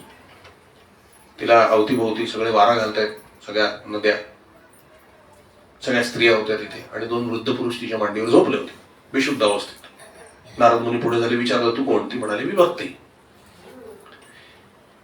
द्रविड देशामध्ये माझा जन्म झाला, कर्नाटकामध्ये मी वाढले, महाराष्ट्रात काही ठिकाणी मला सन्मान मिळाला, गुजरातमध्ये मला वार्धक्य आलं, म्हणून मी इथे वृंदावनात आल्याबरोबर मला तारुण्य प्राप्त झालं. म्हणून माझी 2 मुलं ही ज्ञान आणि वैराग्य हे मागतो वृद्धच आहेत. असं कसं झालं म्हणाले कलियुगामध्ये, ही आई तरुण आहे आणि मुलं वृद्ध आहेत आणि ती बेशुद्ध पडली, ती उठत नाही. तुम्ही काहीतरी कृपा करा माझ्यावर आणि ते उठवा त्यांना. त्या नद्या कोण आहे, हे सगळ्या स्त्रिया कोण आहेत म्हणजे नद्या आहेत सगळ्या. गंगा यमुना सरस्वती गोदावरी मला वारा घालताय. मला एक दासी पण होती म्हणाले मुक्ती नावाची, तिला सहनच झालं नाही म्हणून मी तिला स्वर्गात पाठवून दिली आहे. जेव्हा गरज असते तेव्हा मी तिला बोलवून घेते आणि उद्धार करून टाकते कोणाचा करायचा असेल तर. याचं मर्म कळलं का? भक्ती मुख्य आहे, मुक्ती तिची दासी आहे. ज्ञान वैराग्य तिची पोर आहे. जी बेशुद्ध पडली तरी भक्ती टिकते. ज्ञान वैराग्य टिकल्यावर भक्ती टिकेल असं नाही, पण भक्ती टिकल्यावर ज्ञान आणि वैराग्य असलं काय नसलं काय फरक पडत नाही. तेव्हा नारद मुनी काय म्हणले, इतर सर्व ठिकाणी ज्ञान आणि वैराग्याची गरज आहे, पण वृंदावनामध्ये ज्ञान आणि वैराग्याची उपेक्षा गरजच नाहीये. त्याची भक्तीनेच काम होत आहे, म्हणूनच तू तरुण राहिलीस, ते विशुद्ध आहे. तू काळजी करू नको म्हणले, मी बघतो. त्या नारदांनी त्यांच्या कानामध्ये भगवद्गीतेचे श्लोक म्हटले, वेदाच्या ऋचा म्हटलेले आहेत आणि त्याला हाका मारून उठवलेलं आहे. तिन्ही प्रकाराने ते उठले नाही.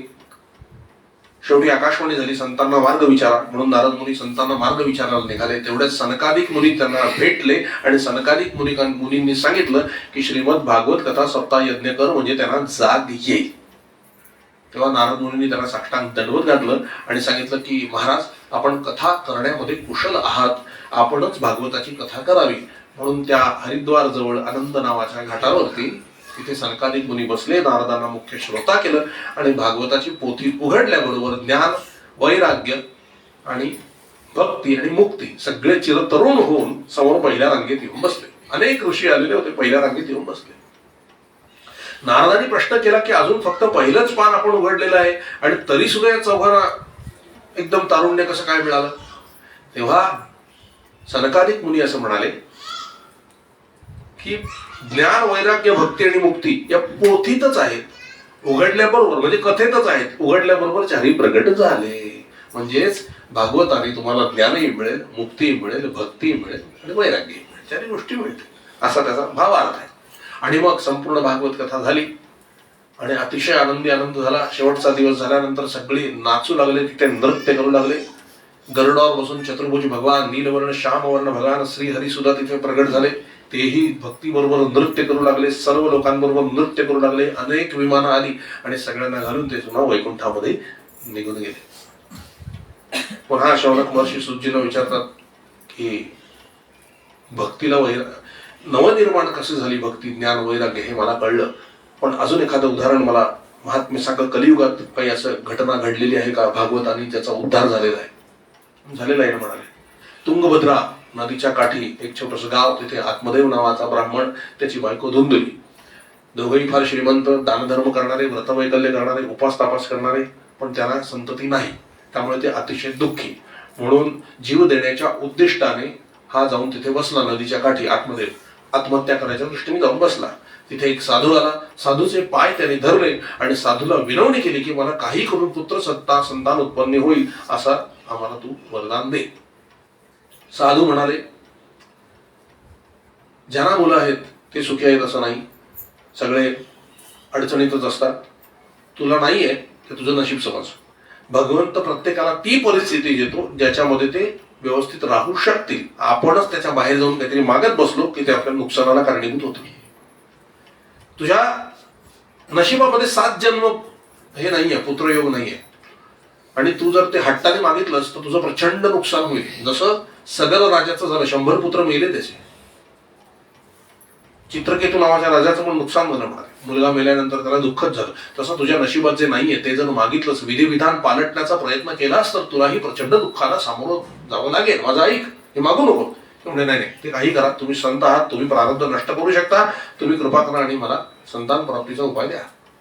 तेव्हा नाईलाज, संत दयाळू असतात, नाईलाज असतो. त्याने एक फळ त्यांच्या झोळीतून काढलं, चरू मंतरला आणि त्यांच्या हातात दिला आणि म्हटले, जा हे तुझ्या बायकोला खाऊ घाल, तुला मुलगा होईल. फक्त अट लक्षात ठेव, बायकोला सांग जमिनीवर झोपायचं, एक वेळ उपवास करायचा, सत्संग करायचा आणि मौन बाळगायचं, जास्त बोलायचं नाही. ठीक आहे म्हटलं. असं सांगून तो गेला. बायकोला त्यांनी सगळं सांगितलं. बायको होती कजाग, नवऱ्याचं अजिबात पटत नव्हतं. नवऱ्याचे असे वेडेचाळे सुद्धा तिला पटत नव्हते. संतांकडे जाणं, इकडे तिकडे जाणं. ती शेजारच्या गावामध्ये आपल्या बहिणीकडे गेली, आपल्या नवऱ्याचे सगळे उपद्व्याप सांगितले आणि म्हणले, काय माणूस आहे हा, म्हणजे फळबिळ काहीतरी घेऊन, अशाने काय होतं का? ती बहीण म्हणली, हे बघ, तू काही भानगडीत पडू नको, मी गर्भवती आहे, माझंच पोरग मी तुला देईन, फक्त माझ्या नवऱ्याला तुला पैसे द्यावे लागतील, ते दे, म्हणजे मी माझं मूल तुला देईन. आणि तू सोंग घे आत्ता गर्भवती असल्याचं. अगं पण म्हणले मला दूध कुठून येणार, तुझ्या मुलाला मी दूध कुठून पाजू? घरी सांग की मी अशक्त असल्यामुळे मला काही दूध येत नाहीये, पण माझी बहीण गर्भवती होती, तिचा गर्भगळ आला पण तिला दूध येतंय, ती येऊन आपल्या मुलाला दूध पाजू दे का? नवरा होच म्हणे, मीच माझ्या मुलाला दूध पाजून जाईल. केवढं मोठं षडयंत्र आहे बघा. त्याप्रमाणे सगळं प्लॅनिंग ठरलं आणि म्हणलं आता हे फळ काय करू, फेकून देऊ का? नाही नाही नाही, कशाला फेकते, साधूची परीक्षा करूया. कशी करा परीक्षा? ते फळ गाईला खाऊ घाल, बघूया काय होतं. खाऊ घातलं गाय आणि इथे ती सोंग घेऊन बसली. आणि मग तो मुलगा झाला, त्याला पैसे दिले, ते मुलगा घेऊन ती घरी आली. आत्मदेवाला सांगितलं आपल्याला मुलगा झाला, आपल्याला मुलगा झाला. तोही आंधळ्यासारखा सगळीकडे साखर वाटत फिरला. मुलगा झाला, मुलगा झाला, आनंद झाला, आनंद झाला, फार आनंदी झाला तो. आणि काही महिन्यातच त्या गायीला पण मुलगा झाला. मनुष्यकृती, साधूचा आशीर्वाद कधीही फेल होत नाही, पक्का असतो तो. त्या गायीला देखील मनुष्यकृती मुलगा झाला. म्हणजे शरीर मनुष्याचं आणि कान गायीचे, म्हणून गोकर्ण असं त्याचं नाव ठेवलं. आणि हा जो बहिणीचा मुलगा आणला होता त्याचं धुंदुकारी असं नाव ठेवलं. हा धुंदुकारी महाबदमाश आणि गोकर्ण महाज्ञानी असे दोन निघाले. लबाडीने वागलं तर लबाडच निघणार नाही का. आणि गायीच्या पोटी मुलगा आला तो ज्ञानी. गायीच्या ठिकाणी फळाच्या सगळ्या अटी पूर्ण झाल्या. ती जमिनीवरच झोपते, मौनच असते, सात्विक आहारच करते आणि सत्संगातच असते, कारण 33 कोटी देवच तिच्या पोटात आहेत. सगळ्या अटी फुलफिल झाल्या आणि गोकर्णासारखा महाज्ञानी त्याची निर्माण झाला. हा जो धुंदुकारी होता तो अतिशय बदमाश होता. लोकांच्या घराला आगी लावणे, मुलं खेळायला घेणे आणि नदीत बुडवून टाकणे, भांडणं लावणे, चोऱ्या माऱ्या करणे, हे सगळे त्याचे सर्व व्यसन संपन्न असे सगळे त्याची कीर्ती होती.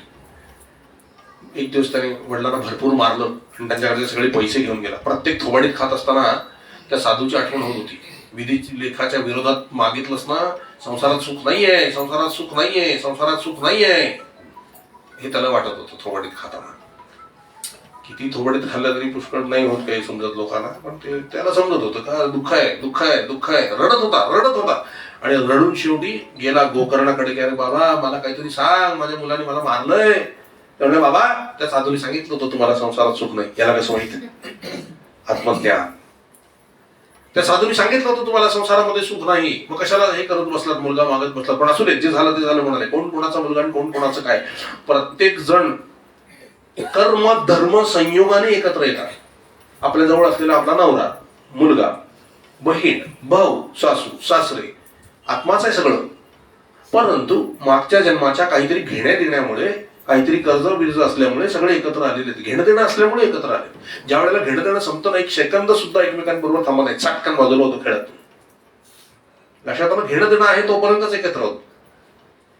तसं त्यांनी समजावून सांगितलं वेदांत की असं घेणं, कोण कोणाचा मुलगा वगैरे काही नाही. मागच्या जन्मी तुम्ही त्याचा मुलगा होतात, त्याच्या मागच्या जन्मी तो तुमचा बाप होता, त्याच्या मागच्या जन्मी पुन्हा तुम्हीच बाप होता, तो मुलगा होता. हे चक्र चालूच असतं म्हणाले. या चक्रात फसू नका आपण. कर्मधर्म संयोगाने हे सगळं होत असतं. ती कर्म कापा म्हणजे मुक्ती होईल. मग कर्म कापण्याचा मार्ग काय? श्रीमद भागवत पुराण घ्या आणि त्याचा दशमस्कंद, त्याची 100 पारायण करा. जाऊन जंगलामध्ये जा, सर्वसंग परित्याग करा. आत्मदेव निघून गेला, गोकर्णाला नमस्कार करून त्यांनी पारायण केली आणि अखंड जप केला, ओम नमो भगवते वासुदेवाय. त्याला विमानानं घ्यायला आणि तो विमानात बसून त्याचा उद्धार झाला. इथे हा एकटाच. आईला पण त्यांनी भरपूर मारलं आणि सांगितलं संध्याकाळपर्यंत सगळं काहीतरी तयार ठेव, पैसे विषय, नाही तर मी तुला मारून टाकेन. घाबरून तिने विहिरीत उडी मारून जीव दिला.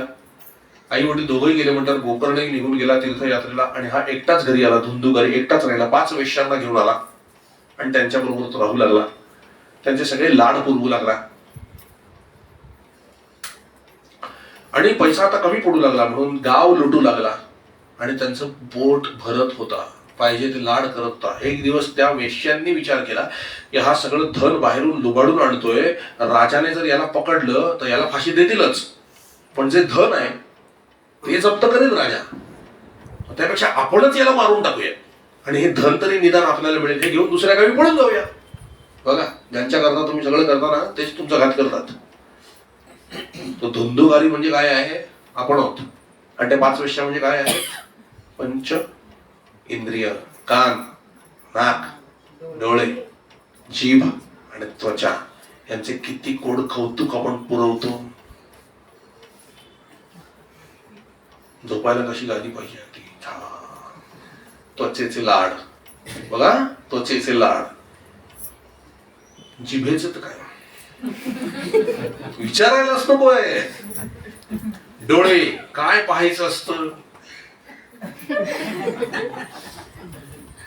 बघा तुम्ही. कान, नाक, अत्तर. सर्दी झाली तरी काय काय कळतंय बघा. यांचे लाड आपण पुरवतो आणि हेच आपला घात करतात. ज्या कानांना गोड गोड गाणी ऐकवतात तीच बहिरी होतात.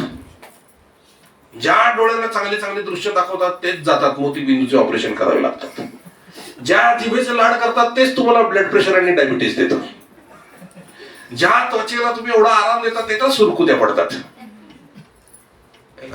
आणि ज्या नाकाला एवढे सुंदर सुंदर अत्तर बित्तर सुगंध लागतात तिथे मास्क लावावं लागतं.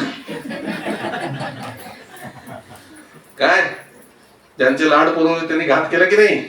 आणि याला म्हणतात प्रपंच. या पाचांनाच आपण सांभाळण्याचा प्रयत्न केला. याच त्या 5 वैश्य आहेत, दुसरं काही नाहीये. ह्या आपलाच घात करतात, आपल्यालाच मारतात आणि दुसरीकडे निघून जातात दुसऱ्या शरीरात. लक्षात आलं की नाही. जातात निघून. आपण गेलो कामातून काय अर्थ नाही. मनुष्य जन्म वाया गेला. जन्माला आला हेला आणि पाणी वाहता वाहता गेला. अशी स्थिती करून घेऊ नका. त्यांनी तसंच केलं. त्याला गोड गोड गोड गोड बोलून मस्तपैकी खाटीला बांधला. त्याला वाटतं वा आता काहीतरी छान खायला मिळणार. पदार्थ छान बनवले आणि जळते कोळसे आणून त्याच्या तोंडावर टाकले. भाजून तडफडून मेला तो आणि हे धन घेऊन निघून गेल्या. आता शरीरातून बाहेर आला. ही घटना का सांगितलीये. इतरही योनी असतात हे कळण्याकरता सांगितलंय. तो पिशाच्य योनीत गेला कारण त्याचे कर्म चांगले नव्हते. आणि पिशाच्य योनी म्हणजे पहिली योनी जी पिशाच्य योनी प्राप्त होते ती धुलीकणासारखी असते. कण असतो असं एवढूसा. वार आला की धाडकन उडून जातो. या भिंतीवर आपट त्या भिंतीवर आपट. ते सूक्ष्म देह त्यांना प्राप्त होत होतो. तहान भुकेने व्याकुळ. जेवता येत नाही, पाणी पिता येत नाही, तृप्त होत नाही, मन अस्वस्थ असतं, काही करता येत नाही, पूर्णपणे परावलंबी ही ती स्थिती असते. तशा स्थितीमध्ये तो गेला. काही वर्षांनी गोकर्ण तीर्थयात्रा संपवून परत आपल्या घरी आला. घर थोडस मोडकळीस आलेलं होतं. संध्याकाळची वेळ होती. त्याला वाटलं सकाळी गावकऱ्यांना भेटूया, रात्री जरा पडूया, म्हणून अंगणात खाट टाकली झोपला. रात्री चित्र विचित्र आवाज यायला लागले. म्हणून त्याने उठून बघितलं तर समोर इंद्र, घोडा, हत्ती, भूत, पिशाच वेगवेगळं दिसायला लागलं. त्याला कळलं गोकर्णाला हे कोणीतरी दुर्गती प्राप्त झालेला जीव आहे. काहीतरी सांगतोय हा. तो बोलायचा प्रयत्न करतो पण आवाज फुटत नव्हता. मग यांनी थोडंसं पाणी घेतलं, मंत्र आणि त्याच्या अंगावर शिंपडलं. त्याच्या पापाचं थोडंसं परिमार्जन झालं आणि त्याला वाडी फुटली आणि तो बोलू लागला, बंद हो, मी तुझा भाऊ धंदुकारी आहे. मी भयंकर पाप केलेली असल्यामुळे मी या पिशाच्य योनीला प्राप्त झालेलो आहे. कृपा कर, काहीतरी कर, पण मला याच्यातून बाहेर काढ. मला याच्यात शांती नाही. ही योनी अनुभवली आहे का तुम्ही कधी? प्रत्येकाने अनुभवली आहे. सांगू? स्वप्नामध्ये बऱ्याच वेळा इतकी घाणेरडी आणि भीतीदायक स्वप्न पडतात आणि आपल्याला वाटत असतं आपण त्यातनं बाहेर पडूया बाहेर पडूया बाहेर पडूया, पण बाहेर पडता येत नाही. ही जी तडफडीची अवस्था असते ना ती प्रत्यक्षात येणे म्हणजे पिशाच्य योनी आहे. निदान आपले डोळे उघडले तर सगळं निघून जातं. त्या योनीमध्ये हा काही चान्स नाहीये. काय तळमळ आणि घड असेल तडफड विचार करा. ह्याच्या हजारो पटीने असतं. हे तर तळमळ मी छोटी सांगतोय, ह्याच्या हजारो पटीने तळमळ असते. म्हणलं बंधव यातून मुक्त कर, मला शांती नाहीये. म्हणलं अरे मी जागोजागी तुझं श्राद्ध घातलंय, तुझी मुक्ती व्हायला पाहिजे. इतकंच काय, ज्याचे पुष्कळशी श्राद्ध घालून सुद्धा परिणाम होत नाही, पण त्याचं एक श्राद्ध गयेला घातलं तर त्याची मुक्ती होतेच. अशा गयेला जाऊन पण मी तुझं श्राद्ध घातलं तरी तुझी मुक्ती नाही. तो काय म्हटलं, बंद हो, अशी हजारो शेकडो गया श्राद्ध घाल बाबा, पण माझी मुक्ती होणार नाही. माझं पाप इतकं जबरदस्त आहे. मग गोकर्ण म्हणतो, मला जेवढं ज्ञान आहे त्याने मला हे माहितीये की गया श्राद्धाने ज्याची मुक्ती होत नाही ना त्याची मुक्ती कशानेच होत नाही. आणि शास्त्र सिद्धांत आहे. कर्मकांड करताना ऐका, कर्मकांड, गया श्राद्धाने ज्याची मुक्ती नाही त्याची मुक्ती कशाने नाही. तो तडफडला आणि म्हटलं, बंद हो, काही कर, कृपा कर, मला मुक्त कर, याच्यातून मला शांती नाही, काहीतरी प्रयत्न कर. ठीक आहे म्हणले, बघतो उद्या सकाळी सगळे विद्वान मला भेटायला येतील तेव्हा बघू, आता तू तुझं जा. तू गेला. सकाळी उठल्यावर लोकांना कळलं गोकर्ण आलाय. सगळे गावातले विद्वान ब्राह्मण त्याला भेटायला आले, दर्शनाला आले. भेटणं झालं. त्यांनी रात्रीचा प्रसंग सांगितला. सगळे आपापल्या पोथ्या उघडून बसले. सकाळी 7 वाजता ते बसले, दुपारी 2 वाजेपर्यंत एवढा तास, 7-8 तास सगळ्यांनी पोथ्यात चालल्या आणि सगळ्यांनी एकमुखाने निर्णय दिला, सर्व ब्राह्मणांनी, गया श्राद्धाने ज्याची मुक्ती नाही त्याची मुक्ती कशानेही होत नाही. गोकर्ण उदास. एवढ्यात एक तिथे असलेला वृद्ध ब्राह्मण म्हणाला, अरे गोकर्णा, काळजी कशाला करतो? या सर्व जगताचा साक्षी सूर्य आहे आणि सूर्याच्या नजरेखाली सगळी कामं चालतात. त्यामुळे त्याला ह्याचा उपाय नक्की माहिती असेल. तुला तर गती थांबवता येते, सूर्याची मंत्र आहे तुझ्याकडे, थांबव. त्याला आनंद झाला. त्याने सूर्याचा मंत्र म्हटला, सूर्यदेवाची गती थांबवली. सूर्यदेव मनुष्य रूपाने प्रगट झाले, हसले. सगळ्यांनी नमस्कार केला. सूर्यदेवाने आशीर्वाद दिला आणि म्हणाले, गोकर्णा,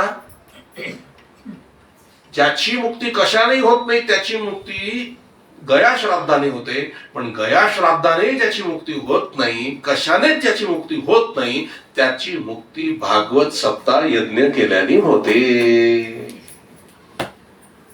आनंद झाला गोकर्णाला, उपाय मिळाला. त्यांनी नमस्कार केला. सूर्यदेव पुन्हा निघून गेले. लगेच गोकर्णाने सगळीकडे पत्र पाठवले की मी भागवत सप्ताह सांगायला बसतोय, ज्यांना यायचंय त्याने या, मी आमंत्रण करतोय. भागवत कथेचं इतकं महात्म्य होतं किंवा आहे की त्यावेळेलाही आसपासच्या गावातून सगळे लोक भागवत कथा ऐकायला आले. सगळे ऋषी मुनी सगळे त्या ठिकाणी आले आणि गावातल्या एका साध्या व्यक्तीला, एका ब्राह्मणाला श्रोता म्हणून बसवलं आणि गोकर्ण कथा सांगायला लागला. कथा ज्याच्यासाठी केली जात होती संकल्प करून, त्या धुंदुकारी त्या ठिकाणी आला. पण त्याला बसायला जागाच नाही, कारण वारा आला की उडून जायचा, इकडचा तिकडे इकडचा तिकडे, काही कळायचं नाही काय करायचं, कुठे बसायचं. शेवटी बरं बघा, ज्याची इच्छा असते ना, परमेश्वराने व्यवस्था केलेली असते. तिथे 7 वेळूच्या काठ्या होत्या, छिद्र छिद्र असतात ना बारीक, त्या 7व्या काठीमध्ये जाऊन बसतात धुंदुकारी. म्हणजे वारा आले तरी आता तिकडे उडणार नाही. आणि पहिल्या दिवशीची कथा ऐकली आणि चमत्कार असा झाला, पहिली गाठ फुटली आणि तो दुसऱ्या वेळूच्या काठीमध्ये गेला. दुसऱ्या दिवशी दुसरी गाठ फुटली, तिसऱ्या याच्यात गेला. 7 दिवसात 7ही गाठी फुटल्या आणि 7 दिवसाची कथा पूर्ण झाल्यानंतर एक दिव्य चमत्कार झाला. सबंध वायुमंडल पसरलं इकडे तिकडे जिकडे तिकडे आणि त्याच्यातून एक दिव्य पुरुष प्रगट झाला. पिवळं पितांबर नेसलेला, नीलवर्ण श्यामवर्ण, कुंडलं होती छानशी गळ्यामध्ये, कानामध्ये मुकुट होता, शंखचक्र गदा पद्म धारण केलेलं. सगळ्यांना वाटलं देव आले. सगळ्यांनी नमस्कार केला. तेवढ्यात तो म्हणला, बंद हो, मी देव नाहीये, मी धुंदुकारी आहे. मला भगवंताची सरूपता भक्ती प्राप्त झाली. 7 दिवसाच्या भागवत श्रवणाने माझं सगळं पाप जळून भस्म झालंय आणि मला सरूपता मुक्ती प्राप्त झालीये. आणि मग त्यांनी सत्संगाचं महत्व सांगितलं की केवळ सत्संग श्रवण केल्याने कितीही तुम्ही पापी असलात तरी सुद्धा तुमचा पुण्य संचय होऊन तुमचा उद्धार पक्का होतो. तेवढ्यात विमान आलं वैकुंठातून, भगवंताचे पार्षद नंद आणि सुनंद. त्यांनी नमस्कार केलाय धुंदुकारीला. कल्पना करा किती पापी आहे, पण भागवत श्रवणाने इतका पुण्यवान झाला की भगवत पार्षदांनी त्यांना नमस्कार केला आणि म्हणाले, प्रभो आपल्याला आणायला विमान आणलंय, बसा. जाऊन बसला आणि विमान वैकुंठाकडे जायला लागलं. तेवढ्यात गोकर्णाने थांबवलं. नंद सुनंद थांबा. ते बोलले, काय झालं गोकर्ण? बोले, इथे सगळ्यांनी भागवत ऐकलंय, फक्त धुंदुकारीलाच मुक्ती का? यांचं काय? नंद सुनंद म्हणाले, श्रवणात भेद आहे. त्याने कसं श्रवण केलंय? 7 दिवस एकाच जागेवर बसला. तुम्ही असं करू नका ना, सांगतो. आता यांचं कठीण व्हायचं. पूर्वी अशी व्यवस्था केली जात असे. आता कालमानाप्रमाणे ठीक आहे, मग आपण जास्त वेळा ऐकायचं Bhagwat. Quantity leads to quality, नाही का? हा नियम वापरायचा. 7 दिवस तो तिथेच राहिला, उपाशी राहिला. 7 दिवस त्याने काही खाल्लं नाही, प्यायलं नाही आणि तो अखंड चिंतन करत होता. पहिल्या दिवशीचं भागवत झालं की पहिल्या दिवसापासून दुसऱ्या दिवशीचं भागवत होईपर्यंत पहिल्या दिवशी सांगितलेल्या कथेचं अखंड चिंतन आणि नामस्मरण. दुसरा दिवस झाला की 2 दिवसाच्या कथेचं चिंतन आणि नामस्मरण. 3 दिवसाची कथा झाल्यानंतर 3 दिवसाचं चिंतन आणि नामस्मरण. हे सगळं त्याने 7 दिवस अखंड केल्यामुळे त्याचं चित्त शुद्ध झालं आणि 7 दिवसात त्याला मुक्ती मिळाली. कथेतून बाहेर पडला नाही. बाहेर पडल्यामुळे संध्याकाळच्या जेवणाचं त्याला टेन्शन नाही, त्याचा विचार तो करत बसला नाही.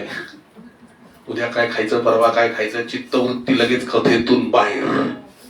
घरी गेल्याबरोबर मोबाईल, सगळा कचरा जो आपण बाहेर टाकलेला आहे सत्संगामध्ये तो पुन्हा सगळा गोळा करून घेतला. मग कसं कसं आपल्याला मुक्ती होणार? मी पाहिलंय, म्हणजे एका घरामध्ये एक लहान पोर होते, खाली तळमजल्यावरच असायचं. आईने छान त्याला आंघोळ घातली, कपडे पांढरे शुभ्र घातले. त्याने काय करावं, बाहेर गेला. पावसाळ्याचे दिवस होते, सोसायटीमध्ये काहीतरी पाणी साठलं होतं चिखलाचं. त्याला कुठून एक करवंटी मिळाली, काय माहिती, करंट्याला. आणि ती करवंटी घेतली, ते चिखलात बुडवली, ओम स्वाहा.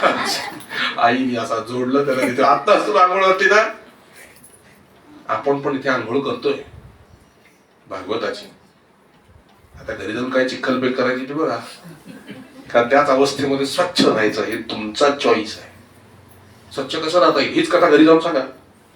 त्या कथेचं स्मरण करा, काय काय झालं ती कथा सांगा, नामस्मरण करा, त्या स्मरणात राहा. श्रीकृष्णाच्या आज राधा मातेचं वर्णन झालंय, त्या स्मरणात राहा. म्हणजे स्वच्छ लगेच चित्त शुद्धी होईल. जे 12 वर्षाच्या तपाने काम होणार असेल ना, 1 वर्षात होईल, फार नाही वेळ लागत. 50 वर्ष प्रपंच करणाऱ्यांना साधत नाही, ते 14 वर्षात तुमच्या डोळ्यासमोर आहे, साध्य आहे. इथे 8 वर्ष कथा ऐकणार आहेत, त्यांच्या जीवनात काय बदल झाले त्यांनाच विचारा. फार वेळ लागत नाही, लवकर काम होतं, केलं पाहिजे. म्हणाले म्हणून ऐकण्यात भेद आहे. असं ज्या वेळेला बाकीचे ऐकतील तेव्हा त्यांनाही मुक्ती होईल. गोकर्ण आणि काय म्हणले नंद सुनंद, अरे गोकर्णा, भगवंत तुझ्यावर प्रसन्न आहे, ते प्रत्यक्ष तुला घ्यायला येतील. त्याने वेळही लावला नाही, दुसऱ्या क्षणाला संकल्प सोडला. नंद सुनंद त्या धुंदुकारीला घेऊन निघून गेले आणि गोकर्णाने पुन्हा लगेच संकल्प केला, काय की उद्याच मी भागवत संगीता सांगायला बसणार आहे. ज्यांना उद्धार करून घ्यायचा असेल ते या. ते पण कल्याणचेच होते सगळे ऐकणार आहे. ते काय म्हणले, आम्ही पण जाणार नाही, उद्यापासून पुन्हा कथेला येऊ. चिकाटी होती. ते बसले सगळे कथा ऐकायला. आणि परत दुसऱ्या दिवशी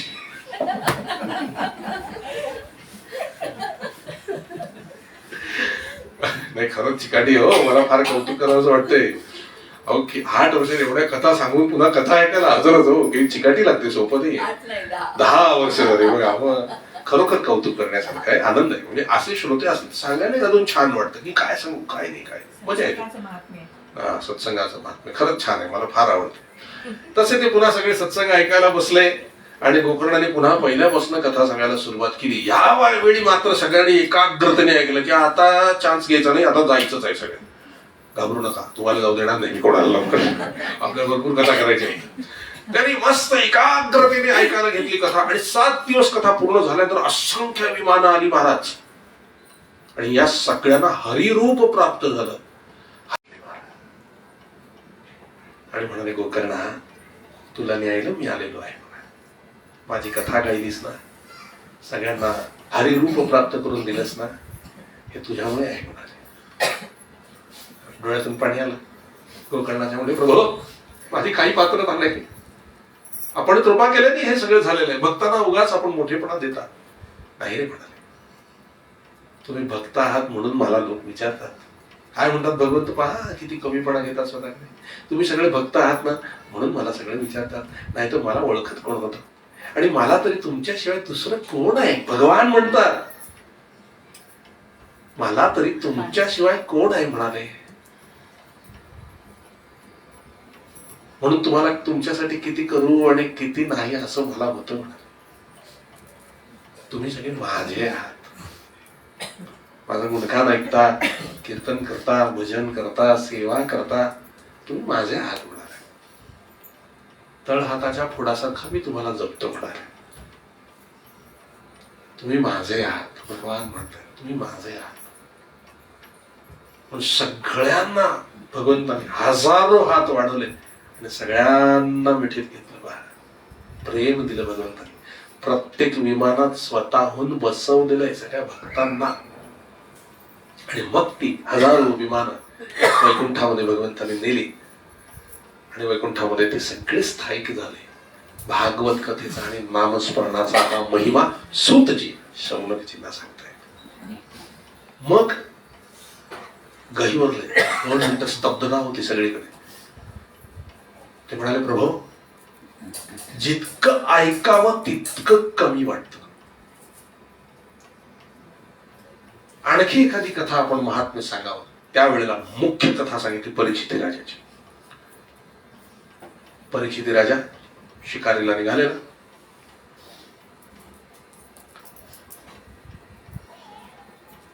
कलियुगाशी त्याचा सामना झाला. पटापट सांगतो मी, कदा सगळ्यांना माहिती आहे म्हणून जास्त वेळ लावत नाही. शिकारीला निघालेला, कलियुगाशी त्याचा सामना झाला. पृथ्वीरूपी गाईला आणि धर्मरूपी बैलाला मारत होता तो कलियुग, आणि गाय रडत होती. म्हणून परीक्षित राजाने धनुष्य उगारून त्या कलियुगाला थांबवलं.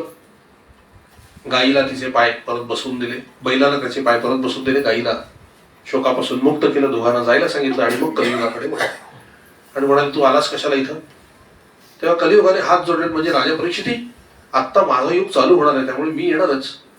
सत्ययुगात सत्ययुग होतं, द्वापरयुगात द्वापरयुग होतं, त्रेतायुगात त्रेतायुग होतं, कलियुगात कलियुग येणारच, म्हणून तर मी आलोय. भगवान श्रीकृष्ण जोपर्यंत पृथ्वीवर होते तोपर्यंत मला काही येता आलं नाही. आता माझा काळ सुरू झालाय म्हणून मी आलोय. यायचं नाही म्हणा.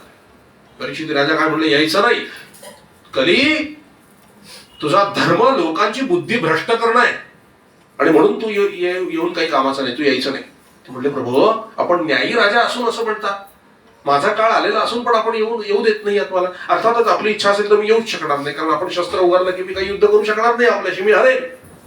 पण म्हणजे तुझ्यात चांगलं काय आहे? सगळ्या गोष्टी तर वाईट आहेत तुझ्यामध्ये, कशासाठी तुला मी प्रवेश देऊ पृथ्वीवरती? तर म्हणजे एकच गोष्ट माझ्यामध्ये चांगली, 99 गोष्टी वाईट असल्या तरी काय चांगलं आहे? सत्ययुगात करोडो वर्ष तप करून जे फळ मिळतं तेच त्रेतायुगामध्ये लाखो वर्ष करून मिळतं, तेच फळ द्वापर युगामध्ये हजारो वर्ष तप केल्यानंतर मिळतं, कलियुगामध्ये तेच फळ 24 तासात मिळतं.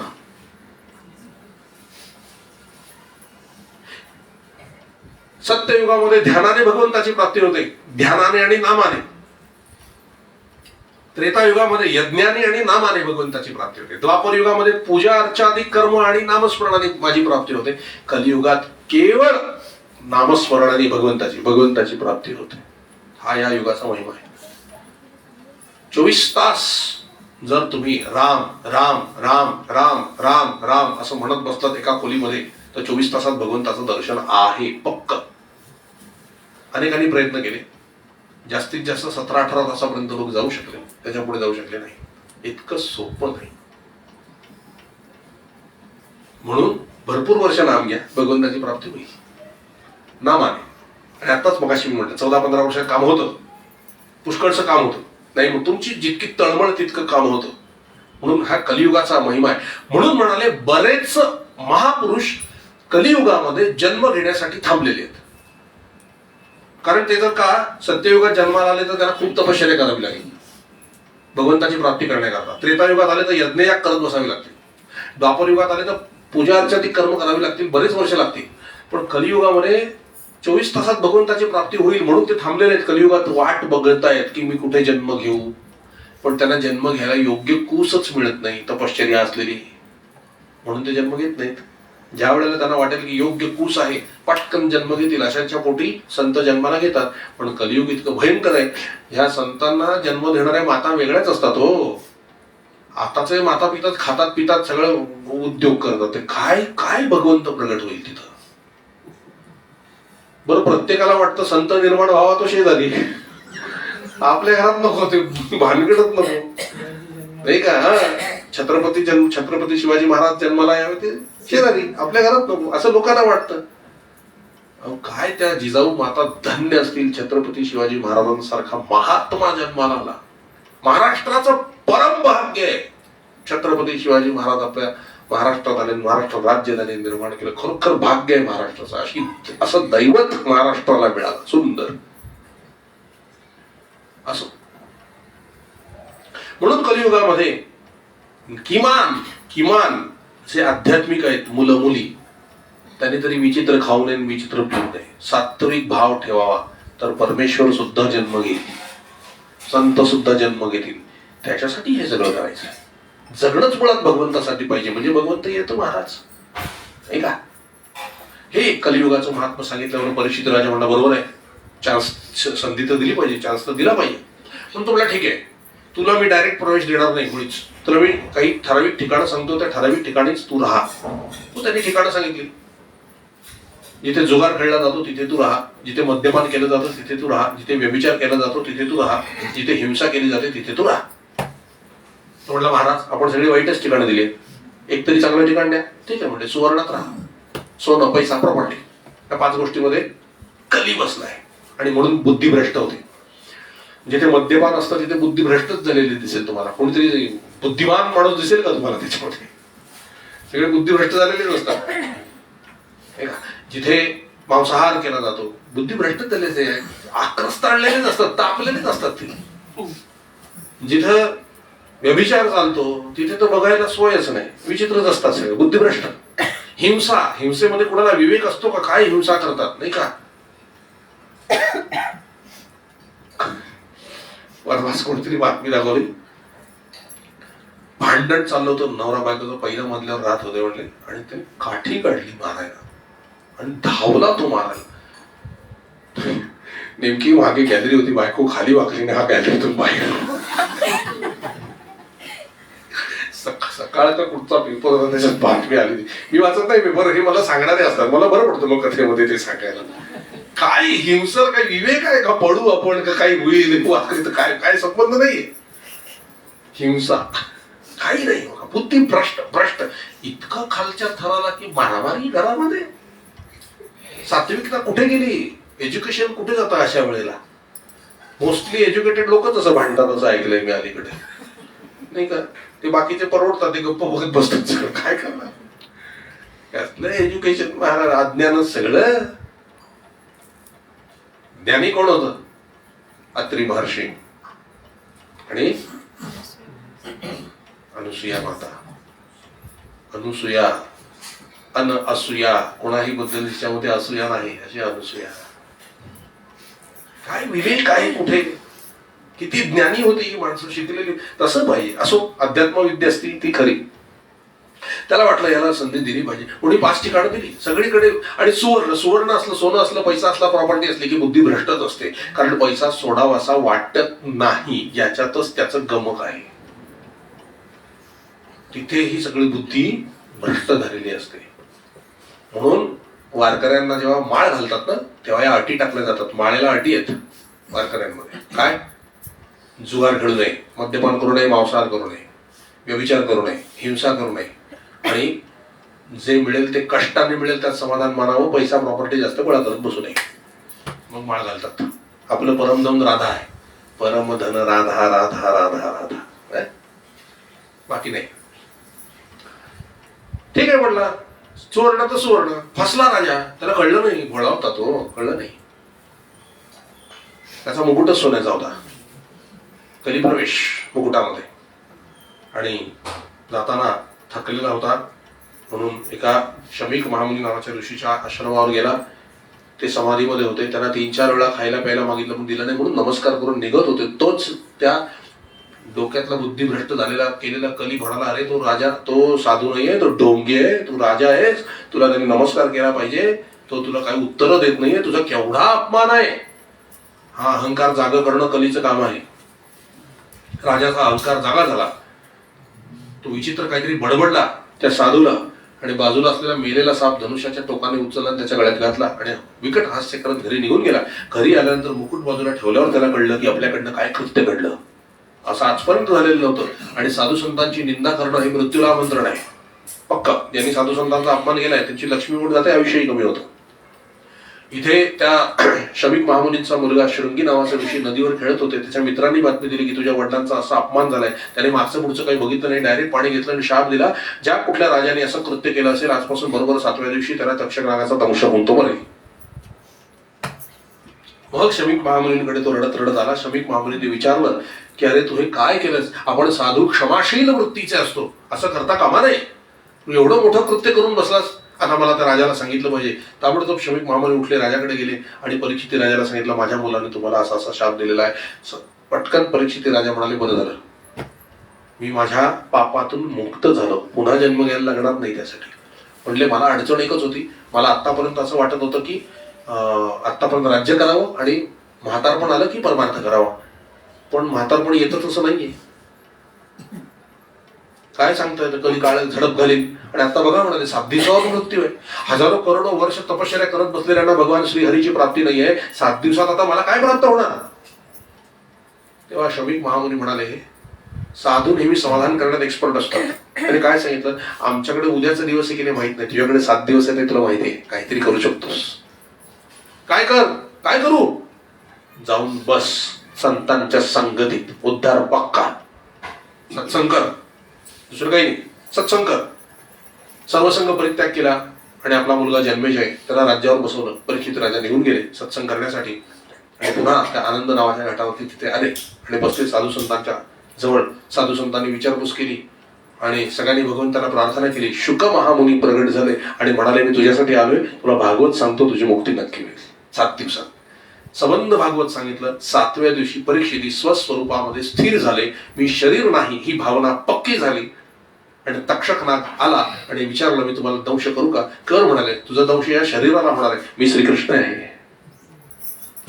7 दिवसाच्या भागवतात किती तळमळीने ऐकलं असेल. तक्षक नागाने दंश केला. परीक्षित राजाला काही झालं नाही. आपण आपले कपडे काढून फेकावे त्याप्रमाणे परीक्षित राजाने शरीर काढून फेकलं आणि जसं शरीर काढून फेकलं श्रीकृष्ण स्वरूप प्राप्त झालं परीक्षित राजाला. विमानामध्ये परीक्षित राजा बसले आणि वैकुंठाला निघून गेले गोलोकधामात. इथे जन्मेजय तो तक्षक नागावर चिडला आणि त्याने सर्पसत्र यज्ञ आयोजित केलं. होम पेटवला, अग्निकुंड पेटवलं, सगळ्या ऋषींना बसवलं सर्पांची आहुती द्यायला. मंत्र म्हणून सुद्धा सगळे साप येऊन पडत होते पण तक्षक येत नव्हता. तेव्हा कळलं इंद्राने त्याला शरण दिली आहे म्हणून इंद्रासकट येऊन पड असं म्हटलं. इंद्र आणि तक्षक दोन्ही अग्निकुंडात यायला लागले. इंद्राने प्रार्थना केली, त्राहिमाम त्राहिमाम त्राहिमाम. त्यावेळेला ब्रह्मदेव प्रगट झाले आणि त्याने सांगितलं जन्मेजयाला, तुझ्या वडिलांचं कल्याण झालेलं आहे, ते श्रीकृष्ण स्वरूप झालेले आहेत, ही सगळी विधी घटना आहे, त्यामुळे क्षमा कर सगळ्यांना आणि सोडून दे. जन्मेजयाने सर्पसत्र यज्ञ बंद केला, क्षमा केली आणि तो आपला राज्यावरती बसून राज्य करू लागला. हे सूतजींनी परीक्षित राजाच्या मोक्षाची कथा कोणाला सांगितली? शौनकजींना सांगितली. याच्यामध्ये नारदांचंही चरित्र येऊन गेलेलं आहे की नारद लहान होते, सत्संग करत होते, दासीपुत्र होते.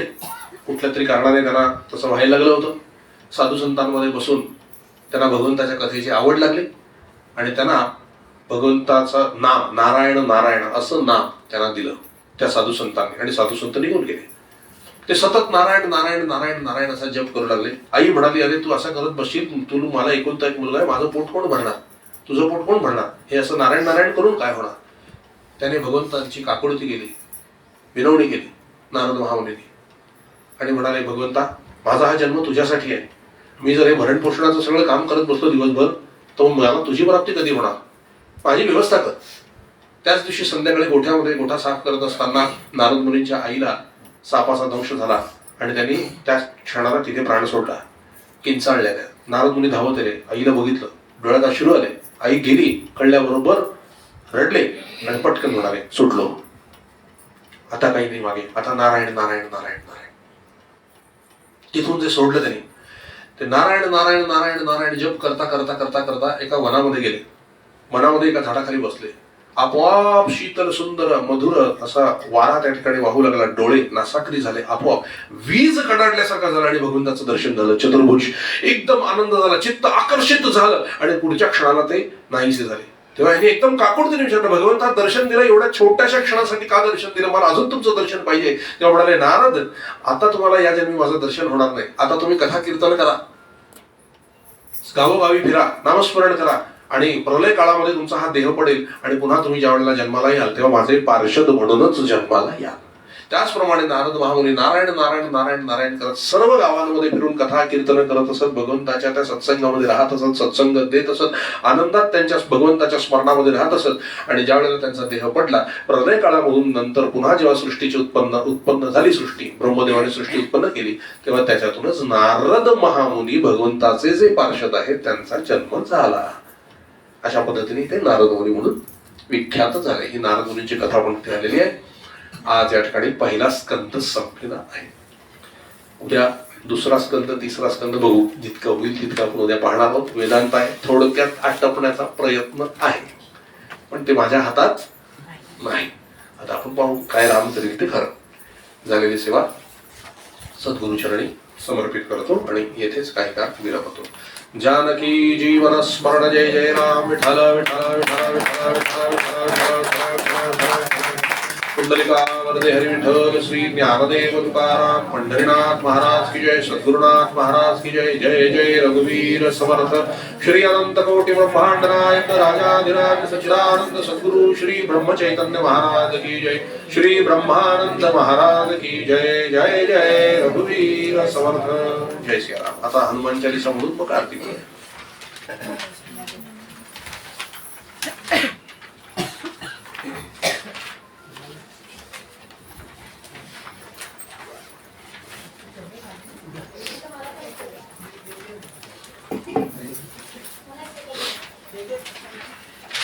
चला घेतलं सगळ्यांनी।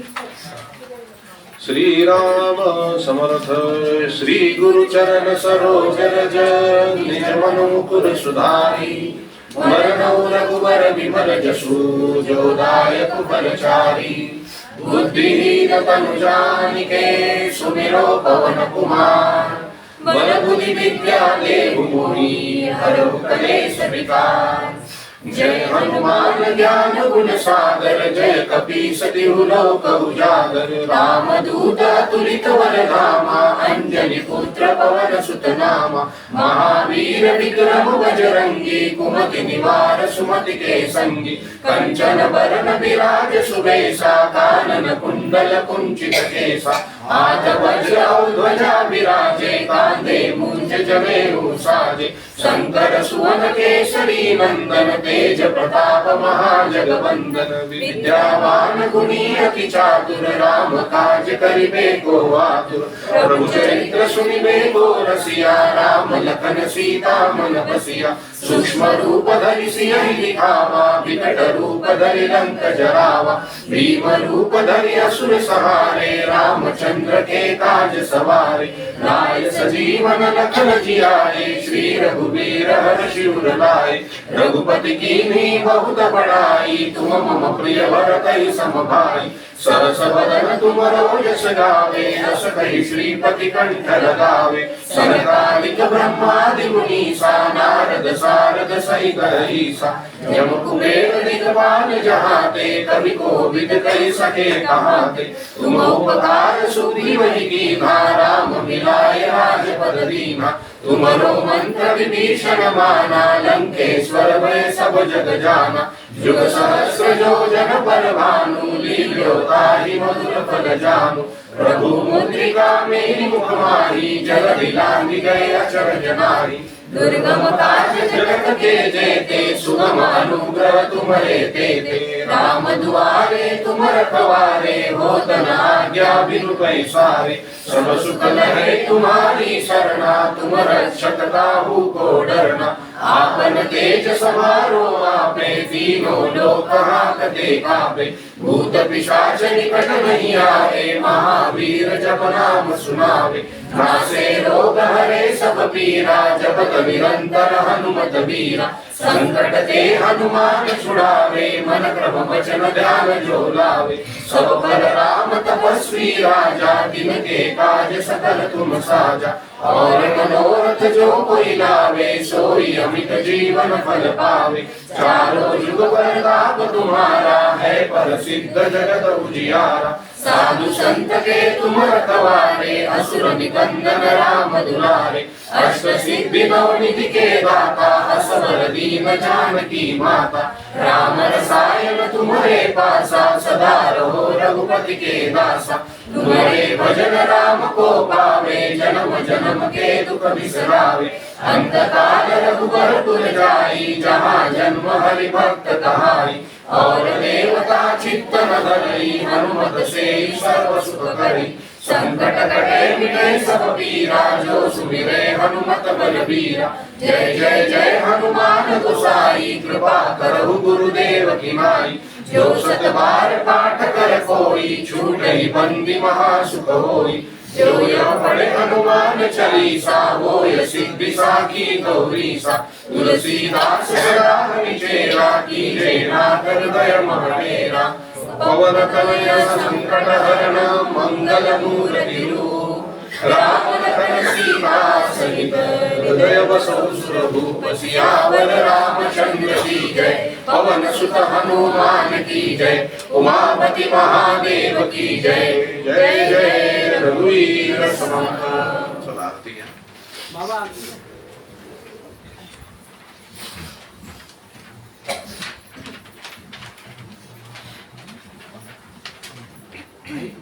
पंखा बंद।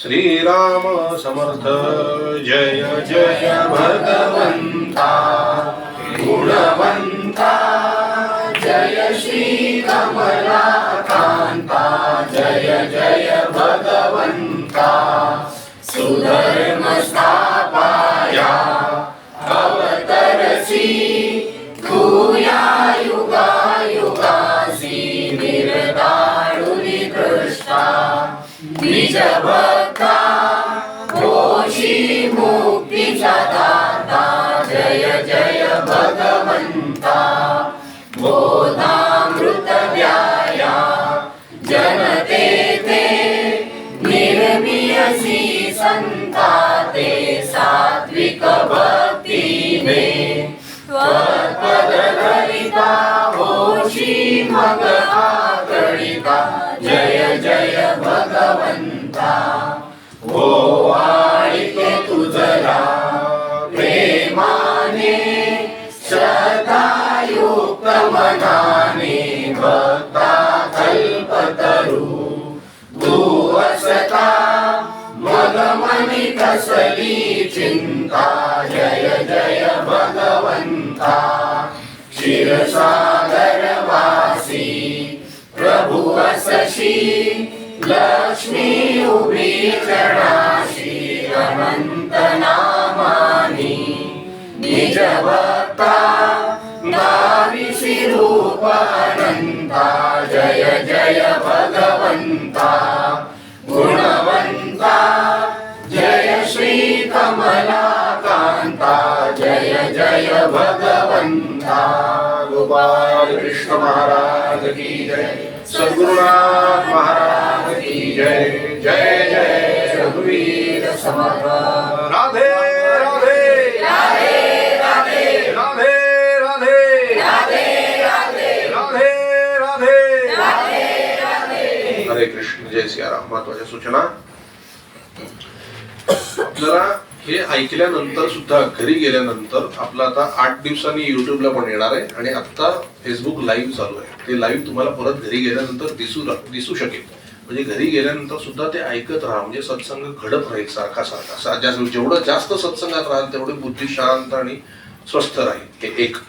आणि दुसरं आता संख्या मोजून घ्या किती आहे. तुम्ही किती वेळा हनुमान चालीसा झालं ते आपल्याला लिहिता येईल. 42 आहेत. ठीक आहे. आणि पुन्हा एकदा विनंती सगळ्यांना की नमस्कार करताना पायाला स्पर्श करू नका. जय सियाराम.